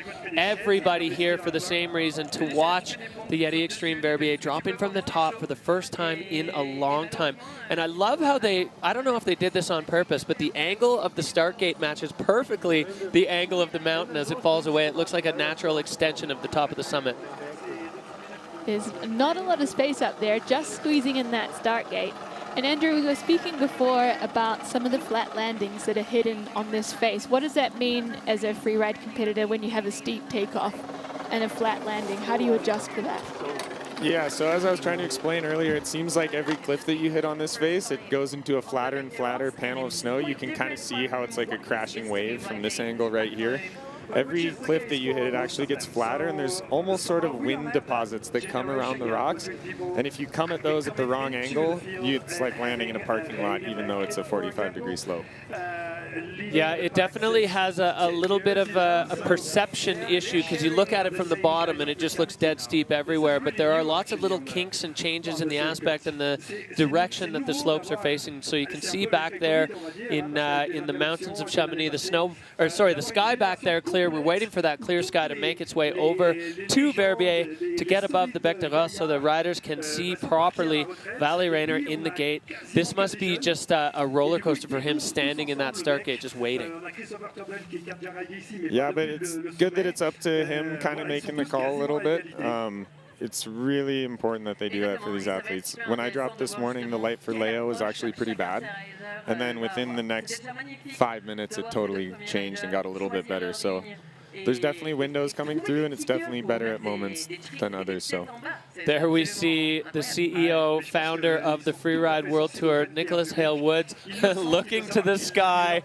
They're waiting to make these calls, you know, and the stress on the organization committee as well, you know, waiting for light, waiting for the right snow conditions. Obviously, we're coming off a tough year here last year in the Extreme where we tried to go. It was too stormy. Then we tried again and had the face peeled off by a couple of big avalanches that were controlled by bombs.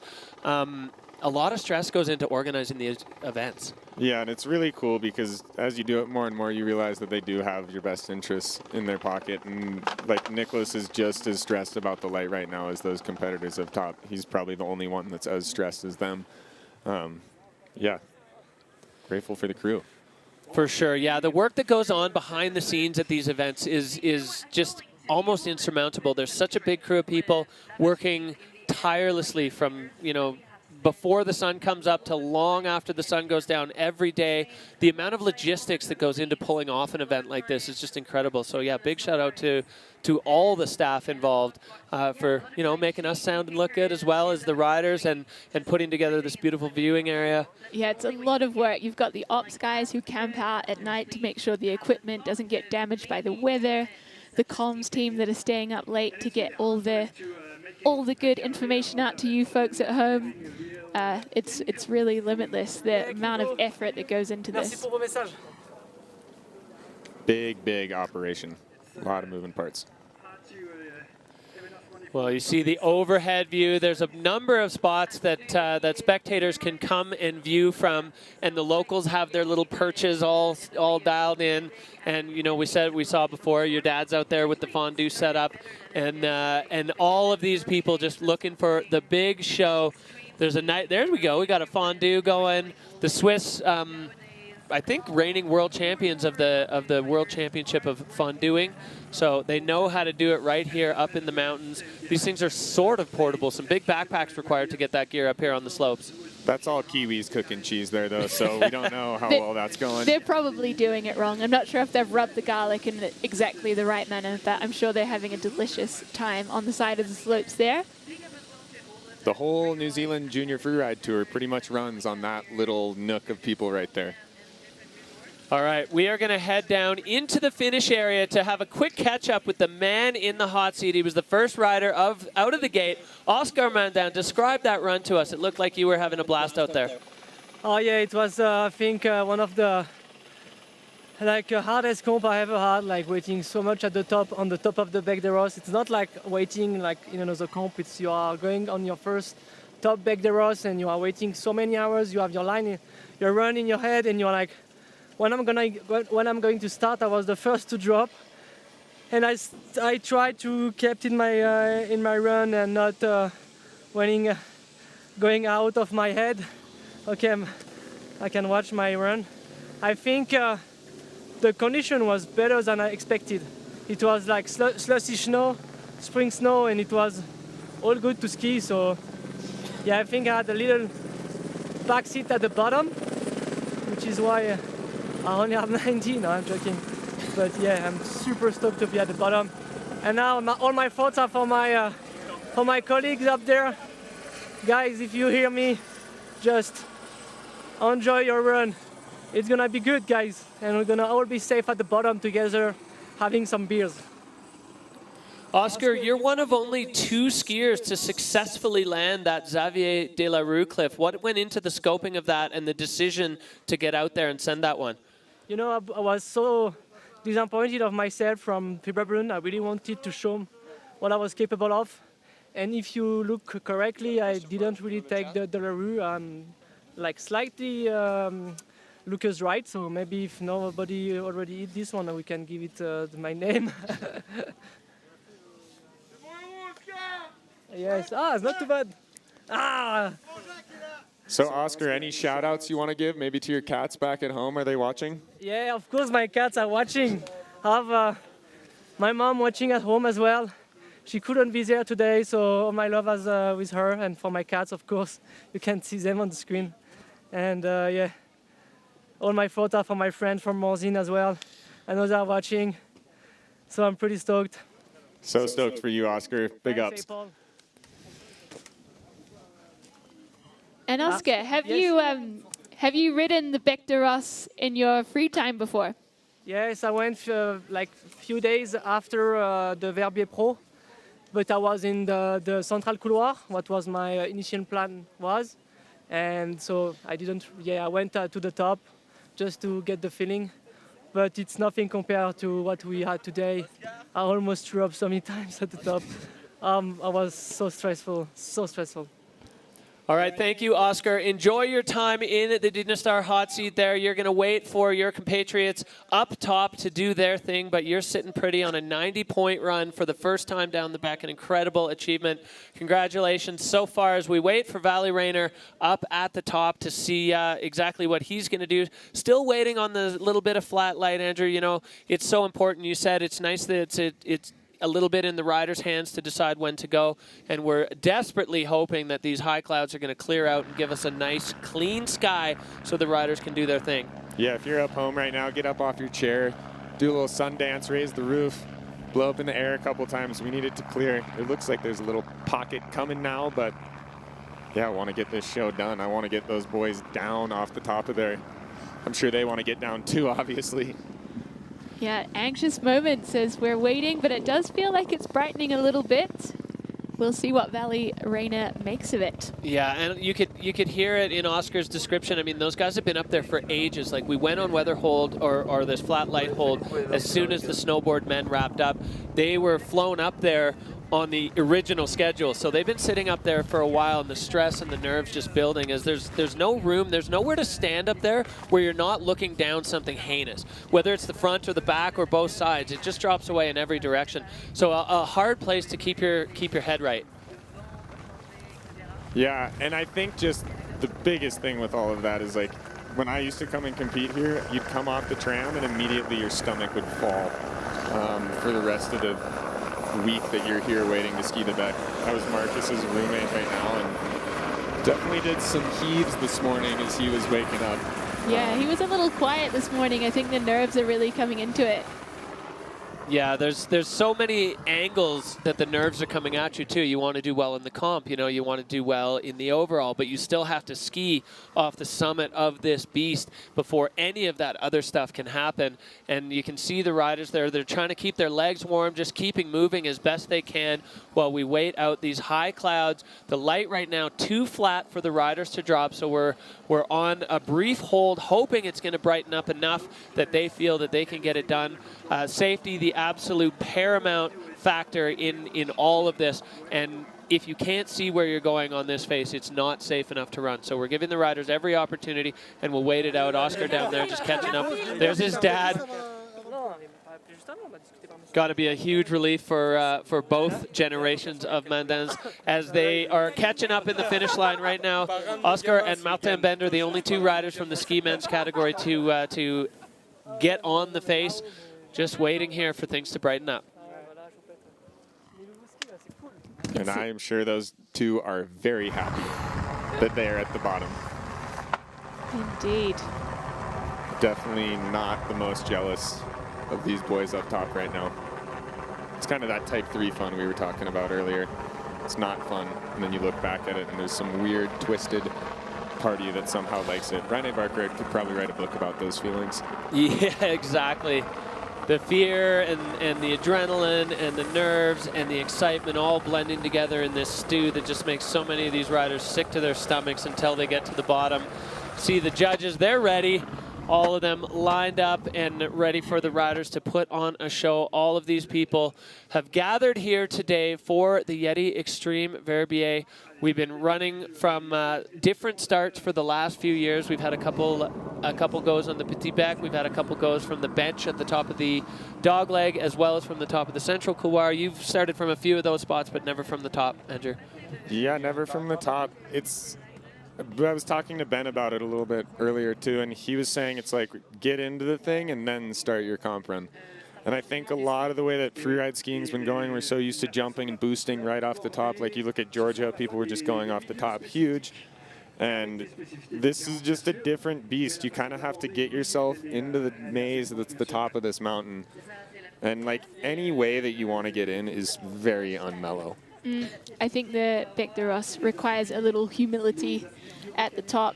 Maximum. Some, maximum humility and cautious riding until you know you're in the zone where you can open her up. Yeah, and that statement may be all the more impressive what Oscar did with the aggression that he came through, a difficult notch at the top, and then he was on it right from the get-go. And it may not have been in the air at the top, but even just the way he was moving on his skis, it showed so much intent and aggression. And to have that mindset right out of that start gate is really, really impressive. Yeah, and I think the smartest decision from Oscar is that he went into the Nar up top, and then the actual second part of that run is actually really fun. If I was going to go and ski the Bec for a good time, like those bottom hits are my favorite zone to ski. I got to ski over there my first season here, and that's such fun. Fun, really usable terrain. The top and the middle, I've talked to Tabke a lot about this. It's a big old pile of rocks, and it's very, very unusable.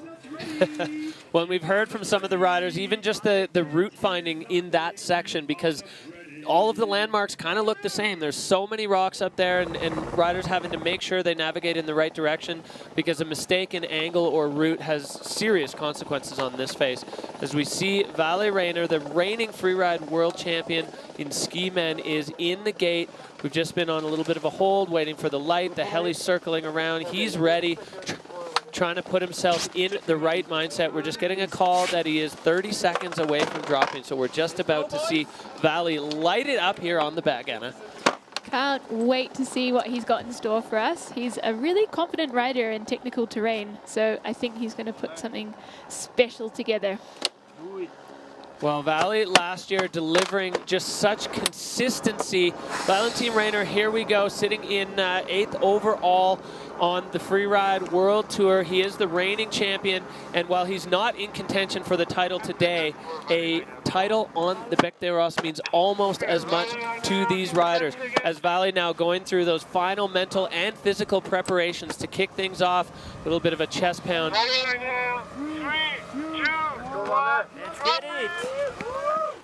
Let's get it. Dropping out of the start gate there, heading down into the dog's leg. Just keeping some composure there as he finds his way through. Yep, and coming over here looking like he's going past the Rhine cliff. Gonna go get a piece of this Craig Murray-Marcus Header side hit. Also a very fun looking feature from the top. And with the 360 to the left side, whoa, a little bit of a back slap, but regains control.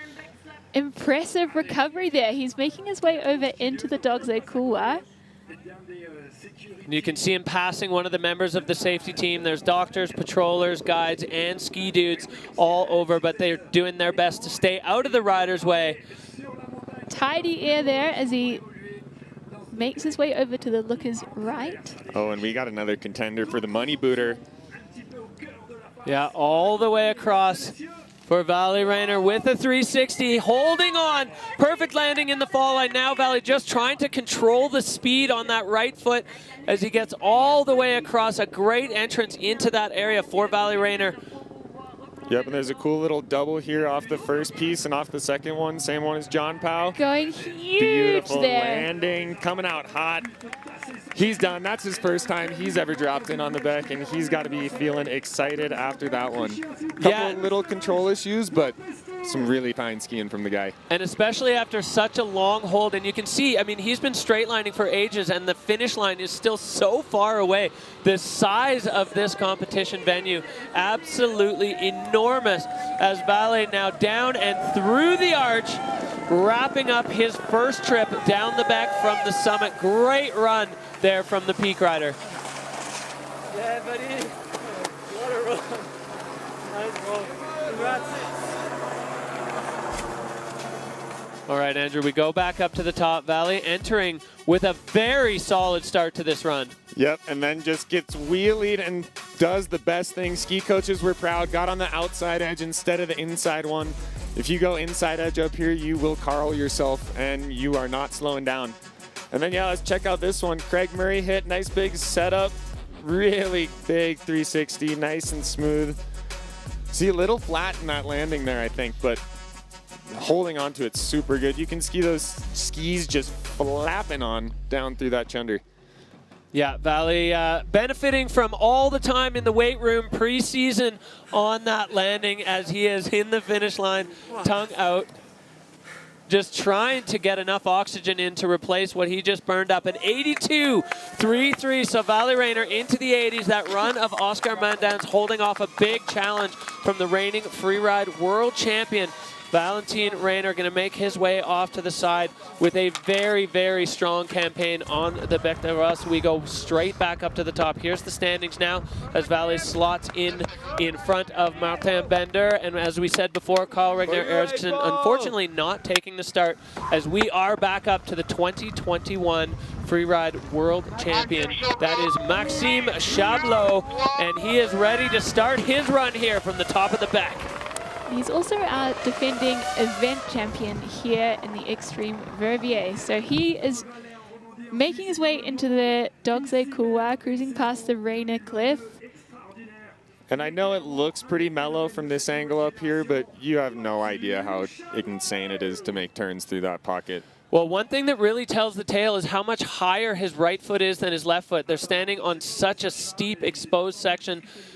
Maxime airing into that pocket with a 360, and now he's just got to manage the speed. Nice little 360 there, got a little bit of a cork to it, which we haven't seen off the top yet. And now he's transferring his way over into the dogleg couloir. Super steep in there, everything looks the same. Finding his next features, putting together some lefts and rights, catching some air time there, and just keeping that speed under control.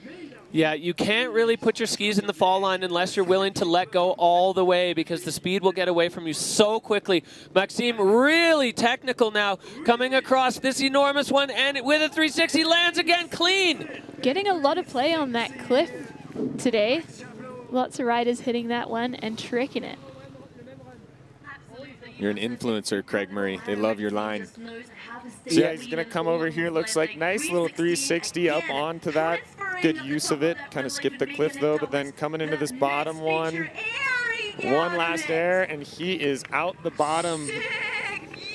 Yeah, big, clean run there from Maxime Chabloz. Hands in the air. He is going to be stoked with that run, top to bottom. Some really technical sections, adding the freestyle elements. All the boxes ticked there for Chabloz. He is making his way down across the flats now. This snow is quite crusty. I'm happy to see, well, I'm not even going to say anything until he's through the arch, but I feel like he is almost there as he crosses under. Yeah, happy to see that the snow snakes have not been active in that section.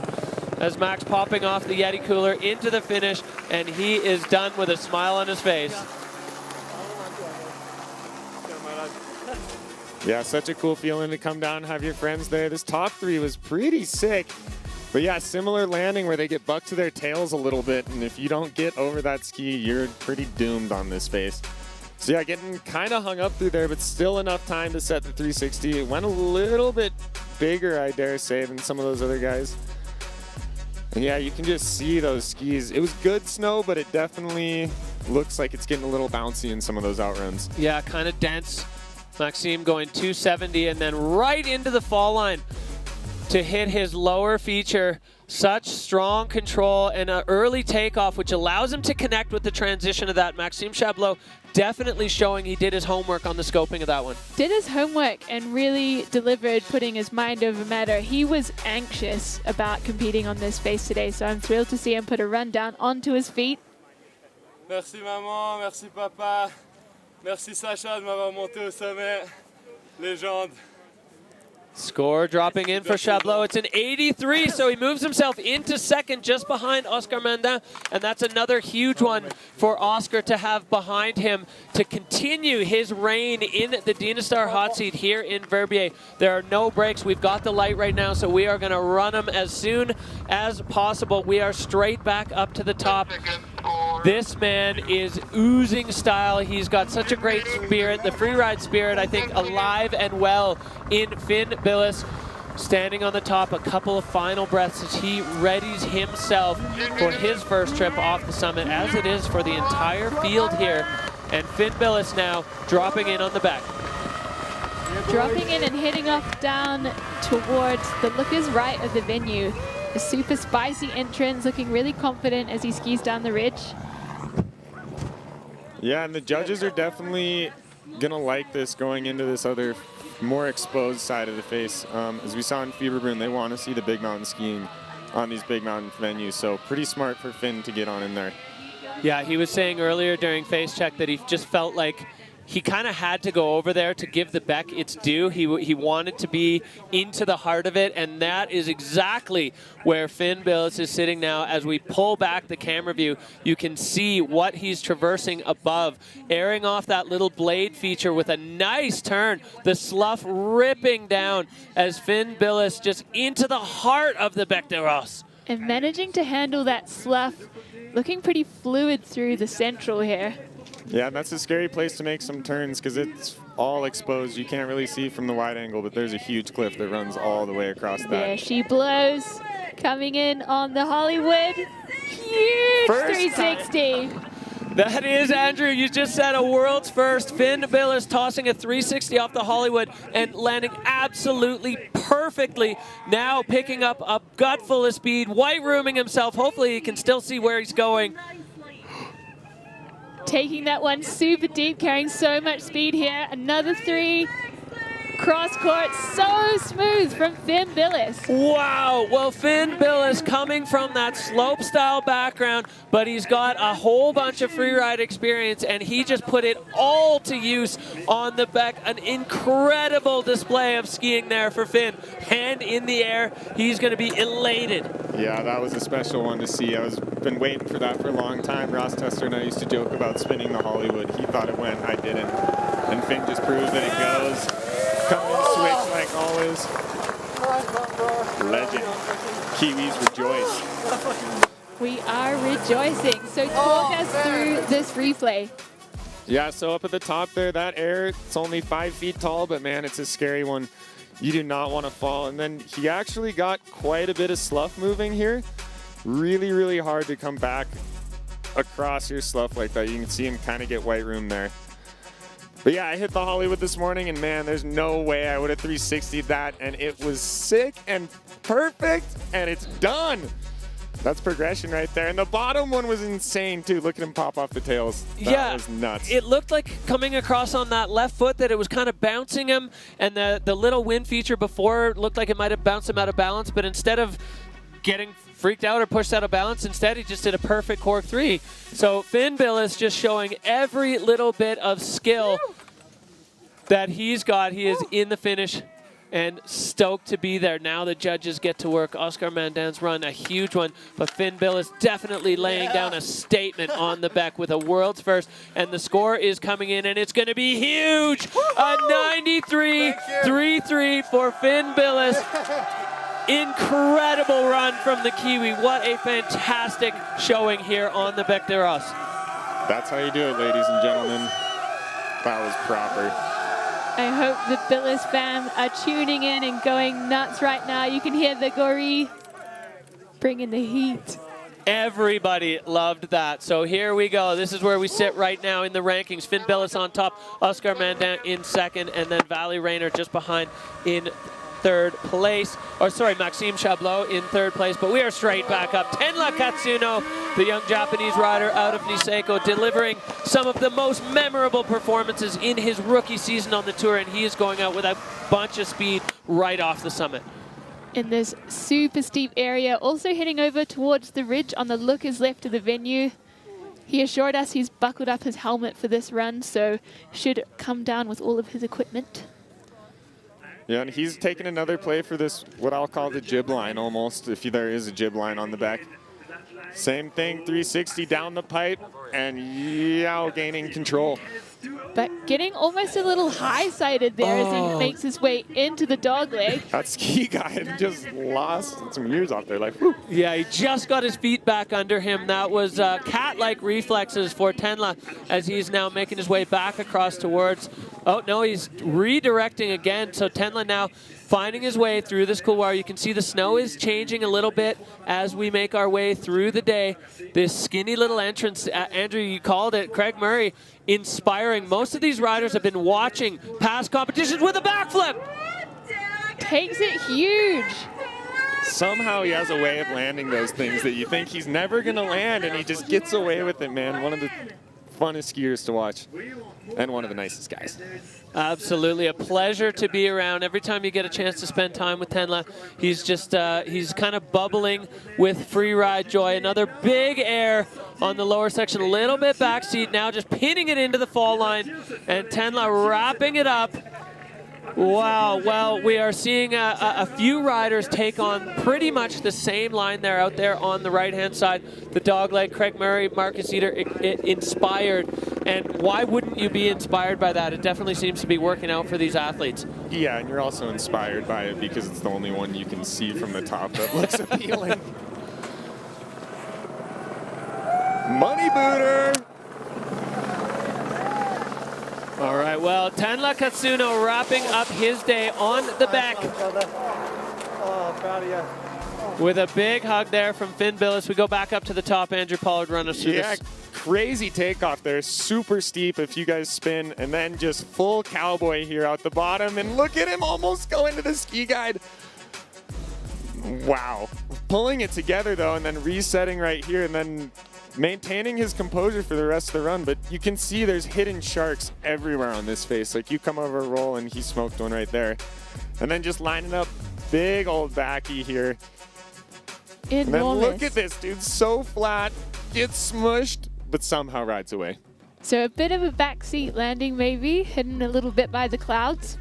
Yeah, you could see on the judges' bars there, the control is going to be docked a little bit. He had that complete rodeo ride, full stage 3 there as the head touches the ground on that final air. You know, you called it earlier, Andrew, some of these landings a little bit flatter than maybe the rider's expecting when they get into the air. Yeah, but I mean, it's the biggest thing about this face. Like, win, lose, we're all celebrating here now. It's the back.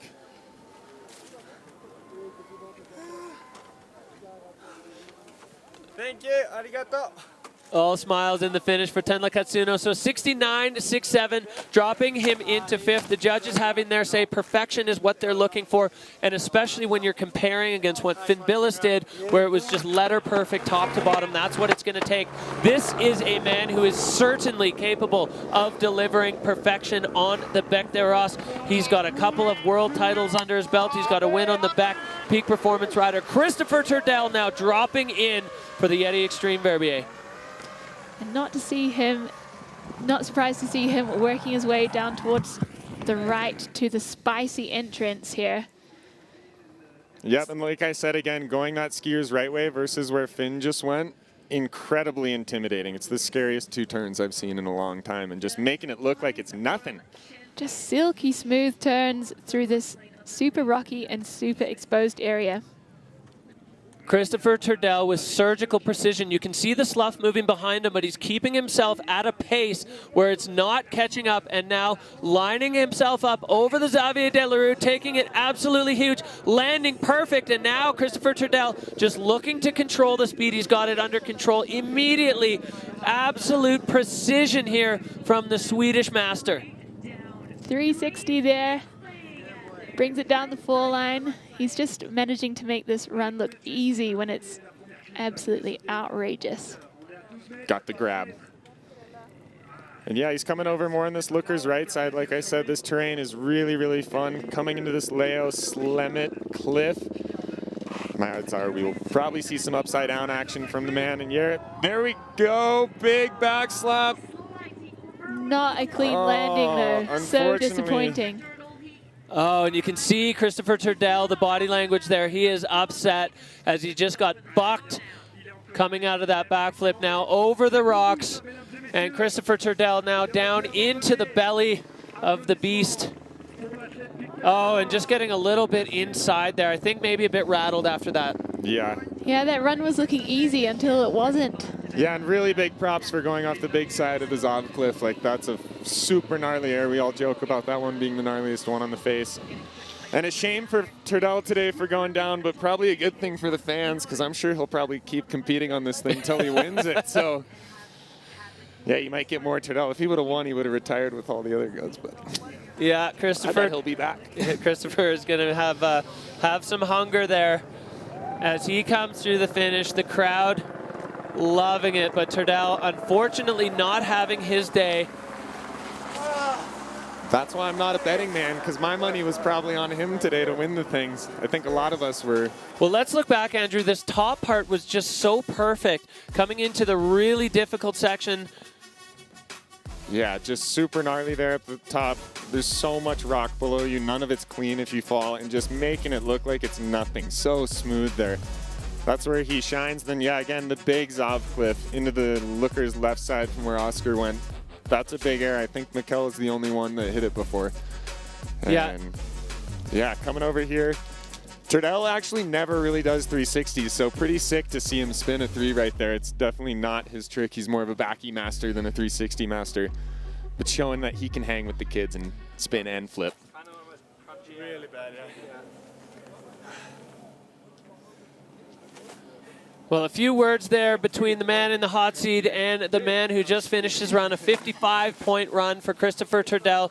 So he is not going to be challenging for the podium today. As you said, uncharacteristic and unusual to see Kristofer Turdell fall in a comp run. It doesn't happen very often. You can see it almost maybe look like it surprised him as much as it surprised us. But we are going right back up. Finn Bilous, Oscar Mandin, Maxime Chabloz. That is your 1, 2, 3 as we are going back to the last man to win a Freeride World Tour competition. Ben Richards showing an absolute mastery of the fall line with that victory in Fieberbrunn. 24 years old, sitting in 3rd overall. And Ben, another rider, opting to go out riders left. Him and Finn were definitely scoping together, so we'll see if their lines are similar. Yeah, let's see if he takes the same entrance as Finn. Looks like it. Based on what he was saying this morning, I think he was going to take that same Finn entrance. Going around where we were talking about Turdell coming in, you can see it from there. He's got to do 2 little side steps here, and then it's like stepping off the edge of the world. Into the abyss of the Bec de Ross. Yep. So Ben was saying that he's using the top of the face as a bit of a setup, and then he only considers his comp run on once he's ready to take some airtime. Yeah, and I think that's a smart move. Kind of get yourself into position and then rip it out. Shout out to all the treble cone kids watching your coach right now, too. Learning from the best, he's making his way down here, finding his first airtime. And yeah, you can see that slough kind of pouring in from the right side. That's definitely a spot where you can get swooped, and he making good work of not getting pushed down those cliffs. That was a huge save. All right, now Ben coming into the Hollywood. We saw Finn spin this. Ben taking it deep and landing perfectly, getting on the right foot just to shed a little bit of speed before this lower section. As you said, Andrew, it flattens out, but it is nowhere near flat, and you can see from that aerial view, it's still a maze of rock. Ben just holding on now, trying to control his speed. Huge 360 there, and riding out so relaxed. Yeah, beautiful 360 off the Wadek cliff, the butter cliff that Marcus opened up a couple years ago. Yeah, that's the new spot to do tricks. Really good run from Ben, though. Maybe didn't have the fireworks after Finn kind of just blew up the Hollywood for the rest of the day. Well, yeah, once somebody is spun it going off it, I mean, it feels a little anticlimactic, but Ben Richards with a front flip into the finish, perfect. And that is why he is the people's champ, folks. That's why he's your favorite skier's favorite skier. Oh, that was my bomb. Yeah, and really cool to see those guys both passing off the hot seat to each other. Yeah, exactly. From last time in Fieberbrunn to now, big hug. So here we go with the replay of Ben Richards' run. Yeah, it looks like the slough really kind of came into play there. It seemed like Finn didn't get as much of it, but Finn also stayed a little bit to that skier's left side and was out of it a bit. And then, yeah, here's a good angle of the Hollywood. It sticks out so much further than you think it does. Such a scary air. And sick 360, kind of squeaking it around, and perfect landing on that. Yeah, I love that. With no real lip to pop off, Ben just lifts his feet and sets the rotation the exact right amount that he needed. Such a direct line there for Finn, or for Ben. I love that he just lands that one and then just rides out straight. Team Wanaka. That was heavy. Here we go, the score dropping for Ben Richards. He's into third with an 85.67. So there's only 2 men left at the top. That means no matter what happens, we are going to see Finn Bilous on the podium on the back. So extremely exciting there. Oscar Mandin holding down second. Ben just bumping Maxime Chabloz out of the podium spot. And there's only 2 guys to go. And this is where title intentions are starting to be in play. Marcus Goguen, if he wins today and Hitzig is 4th or less, then Marcus is world champion. But I think right now he's not worried at all about a world title. He is worried about dropping in on the Bec de Ross. The young Whistler rider has had a stellar season on the tour, and another rider heading out here to the left and getting things started. Working his way down to the lookers right of the venue, opting for the spicy drop in here through this enormous exposure, backing himself to lay some turns above all those rocks. Yeah, and I was talking to him. He actually wants to open up this new way to get into the central couloir that hasn't been skied yet today, which is a pretty intimidating task. So right here, he's kind of setting up to come over back to that looker's left. Yeah, moving through the exposure around that rock circle. You can see just a slight slowdown there to let the slough clear. So Marcus showing veteran big mountain moves as he is truly into the meat of this run. Marcus Goguen now on this big exposed spine. Airing in, riding out strong, heading over above the Hollywood. Oh, the Gilles Voirol's left. 360, stomps. Looking like he was trying to get his pole back into his hand as Marcus now moving across out to the rider's left. We haven't seen a lot of play in this part of the face as Marcus Goguen coming in and making his way on top of another chunky set of features. So here we go. This is into the Macintosh nose zone, made famous by Ian McIntosh, who hit the nose on the left there. But Marcus has something else planned here, setting up, making the turn, and then he wants to double here. Bouncing and stopping! Marcus Goguen with a brand new line on the Bec de Ross and the absolutely enormous triple. Unbelievable line there. That was so much bigger than it looked. Holy guacamole. The judges got their work cut out for them. The second block of that triple is dead vertical, and you carry so far out with how steep it is. Marky Mark. Based. Nice one, bro. That was sketchy. That was huge. Wow, what are the judges going to do with it? Wow, that was scary. Wow. Marcus, the king of the sound bites in the finish line. So we go back up to the top in this huge exposure, Andrew, and Marcus just handling it. Yeah, you can see the slough just pouring off the cliff there. He's coming down in. It's this cool little spine feature that he got onto that's actually above the Hollywood. We'll see if we get a wide angle of it, but this is the Gilles Verrol cliff. I want to say that that's only been Lincoln looped by someone, but no one's ever done a 3 off that. And yeah, lost his pole there, but this double, man, he wanted to name something on the face, and yeah, we can call this the cheeseburger. Look at the size of that thing. Oh my goodness. And how does he land that stuff, dude? I need to hit the gym.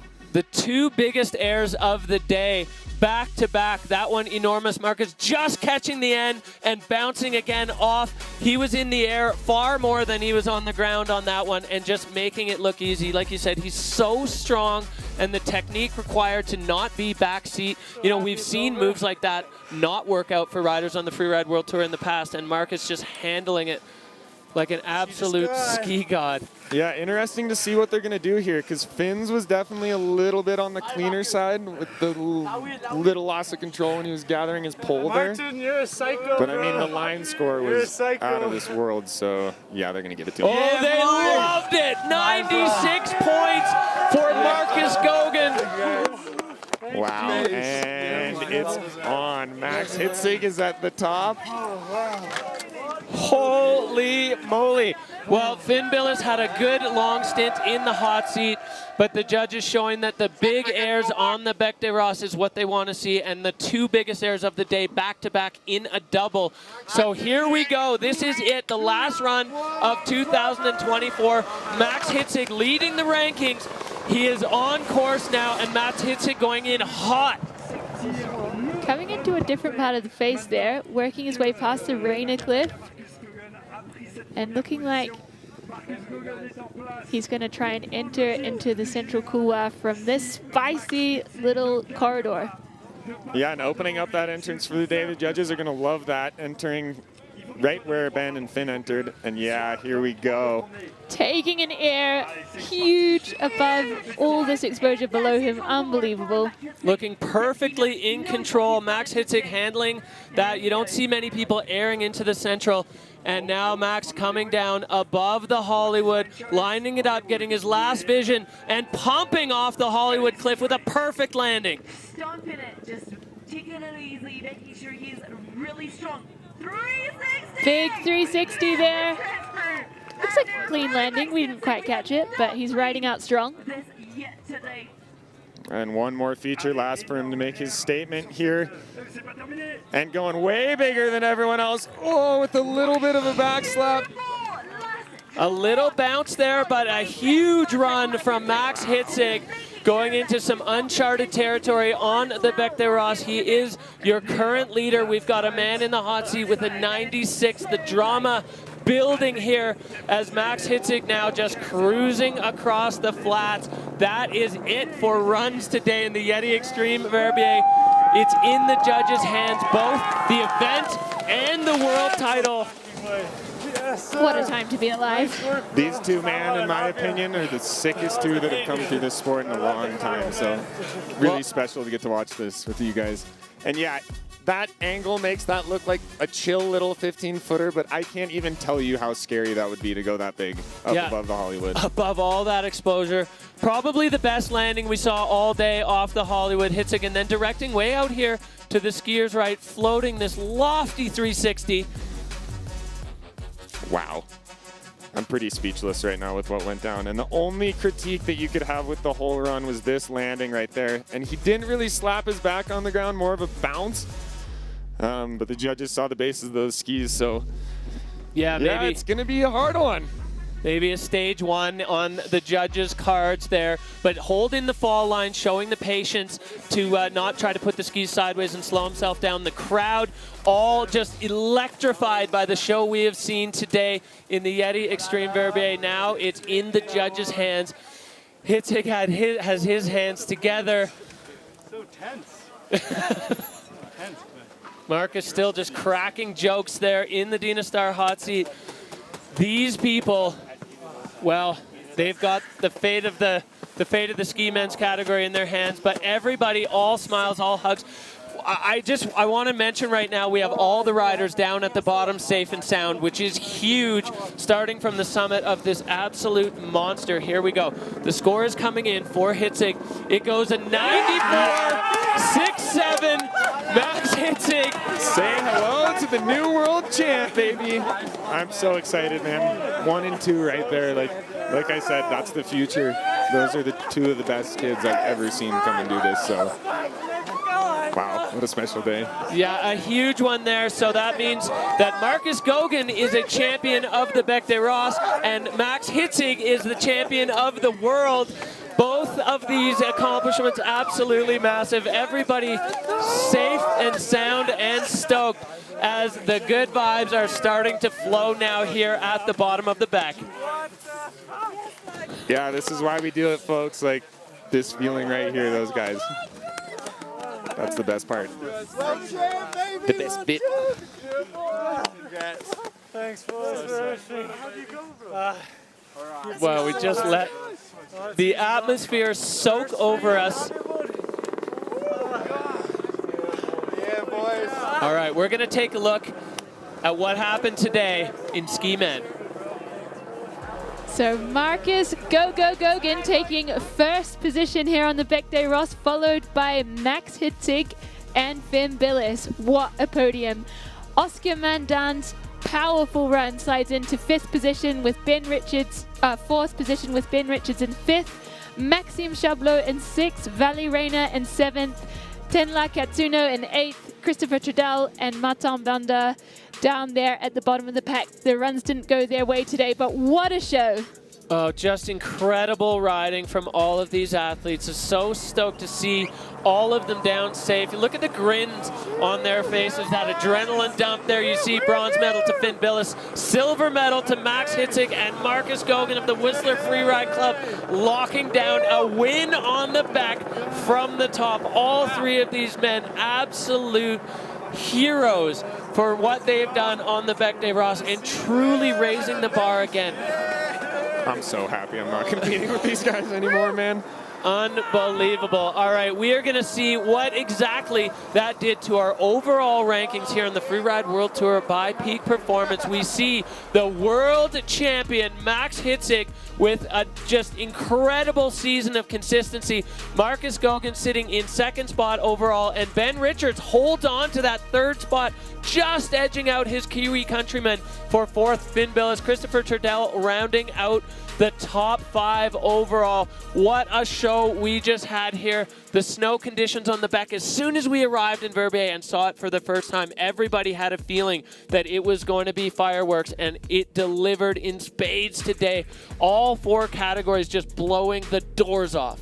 Yeah, and if you talk about the level, you can 360 the Hollywood perfect and you get third.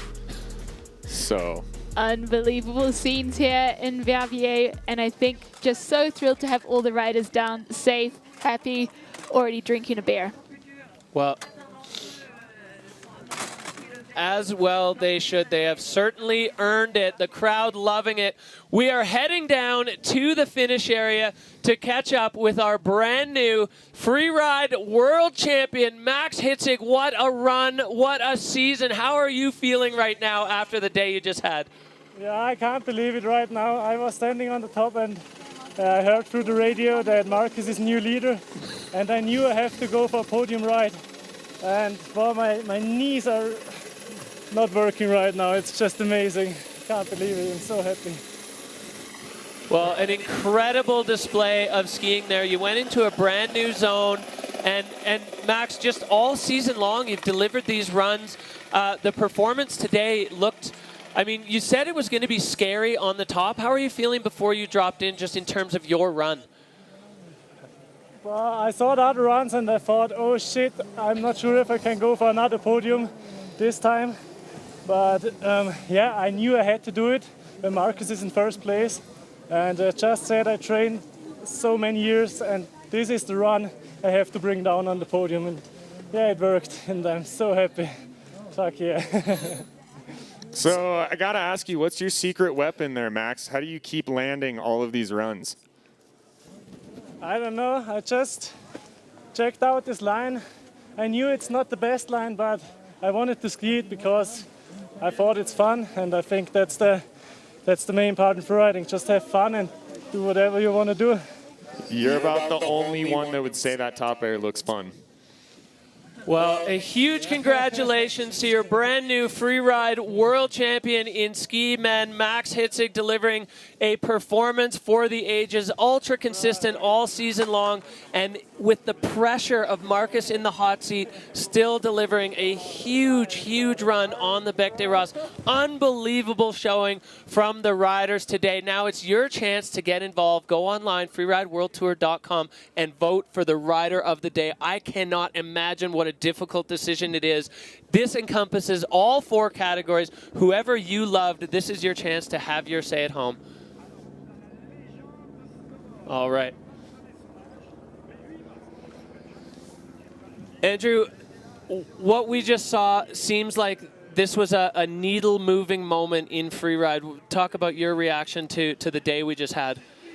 Yeah, that was really, really special to watch. When it started graying out there, I was pretty sick to my stomach for the boys up top. I knew what everyone had planned, and I knew they wanted to push the bar a bit. And it just shows where the sport's at right now. Like, all these kids came up through the juniors. They all know what they're doing. It's not the loose cannon program that it used to be or what it might seem. Like, that was really calculated skiing out of every single person. And, like, crash or fail, like, that was super inspiring to watch. And I'm so stoked for all you guys. Yeah, I'm really happy to see, and you and I talked about this a lot, there weren't a lot of scary moments today on the Bec. This is a scary face with real consequence. And, you know, a couple weird backseat moves, but the riders handle it. But not terrifying to watch, which I'm appreciative of. Really happy to see that the riders plan their crashes for non-consequential areas. We really appreciate that. Yes and no, though. Like, everyone skied super gnarly. There were lines that went down that never have. There was tricks that went off of stuff that people are normally scared to straight air. So the bar got pushed dramatically, and it was in a way that I'm super stoked on for everyone because it was smart. Back in the 90s and early 2000s, it was like, take the biggest thing to your back, and that was... That was not that today. That was smart, calculated skiing. Stoked for all the guys. Yeah, the judges these days demanding perfection, and that is what we saw from the top riders in all 4 categories. You know, kicking it off with snowboard women, Erin Sauve with another huge statement, backing up the win from Fieberbrunn. Incredible performance there. Unreal. Her airs were enormous, and Núria Castán riding in between features was incredible. Super impressed with the way that snowboard women have stepped up this year. And then the ski women, it was fireworks. The fairy tale ending for Hedvig Wessel, coming back after a year off to reset and rebuild, and you know, locking in a title after 3 times being runner-up in a row. That was magic for ski women. And we saw, again, the bar jump up with a double backflip attempt from Manon Loschi. Yeah, something's in the water. It's changing, and it's really cool to see.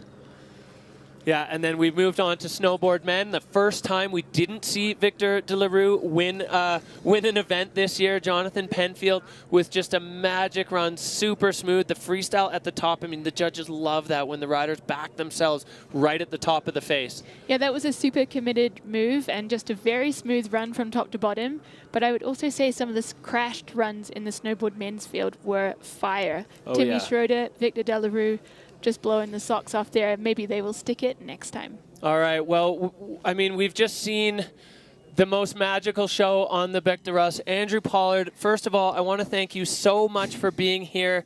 It's been an absolute pleasure having you in the booth and a real privilege to share your time with us on tour. We put together a special little feature. Oh, God. Andrew Pollard, ladies and gentlemen. No. Hey, Andrew. Hi, A-Paul. Hey, Andrew. Yo, A-Paul. Hello, hello, Andrew, a.k.a. A-Paul. I just want to say thank you for all the wisdom you've given to me and to a ton of other riders.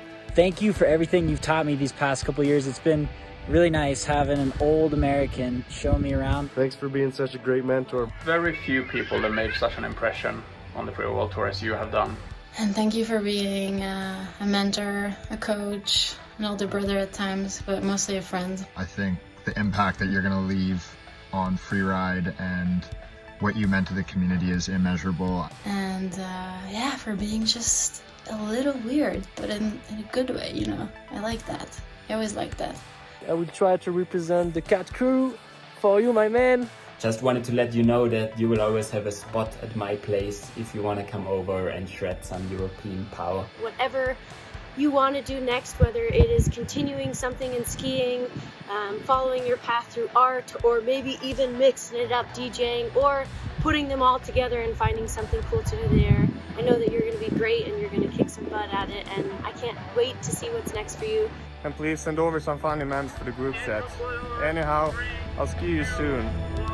Andrew Pollard, though, 28 years old, has been lighting it up on the tour since the moment he arrived here. Stylish, fast, smooth, everything he does is fun to watch. Look how easy he makes everything look. Well, he is Dr. Smooth. Just flooring it out of the start. Andrew Pollard makes the impossible look easy. The man who's kind of taken as his role to keep style in skiing. With a big backflip and connection into the landing. Keep it moving with a sprash there. Let's just throw the signature on it. I don't actually like competing that much. It's just fun to hang with everyone.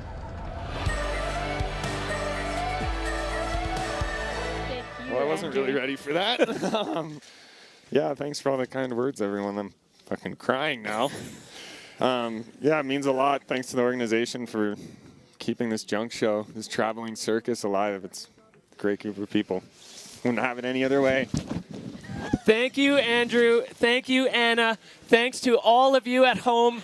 It's been a magical season on the Freeride World Tour. We are done and dusted and out. The YETI Xtreme Verbier is a wrap. The 2024 season of the Freeride World Tour by Peak Performance has come to a close. Thank you for joining us on this ride, and we can't wait to do it all again next year. Hi, Mom. I made it. I didn't tell you I was going to Golden, but I'm here, so.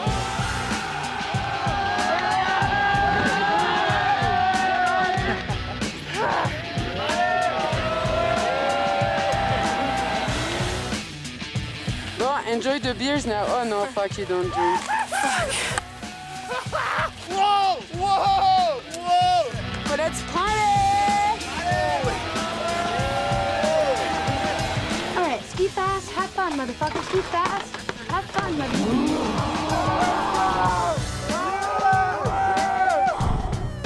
My legs are fucked. And what? I lost helmet! What did you say? I lost helmet! Huh? No helmet! Well, that's in the hot seat. Shoot for a second. Okay, what was your lady's name? Fluff. Fluff? Yeah. Michelle. Michelle, nice to meet you. Have fun. Thank you, see you at the bottom. Ski fucking fast. Top to bottom, Manon Loschi. Oh! Yeah, we got some mom cam going on here in the hot seat. Holden, you want some Jaja? We're good for now. Oh, if you can say Victor de la Rue, not de la Rue. De la Rue. Nice. Holy shit, let's go. Oh, no! Oh my god. Yeah, I don't know how I managed to pull that together. That beautiful mustache just really popping on camera here. I'm so glad that's over.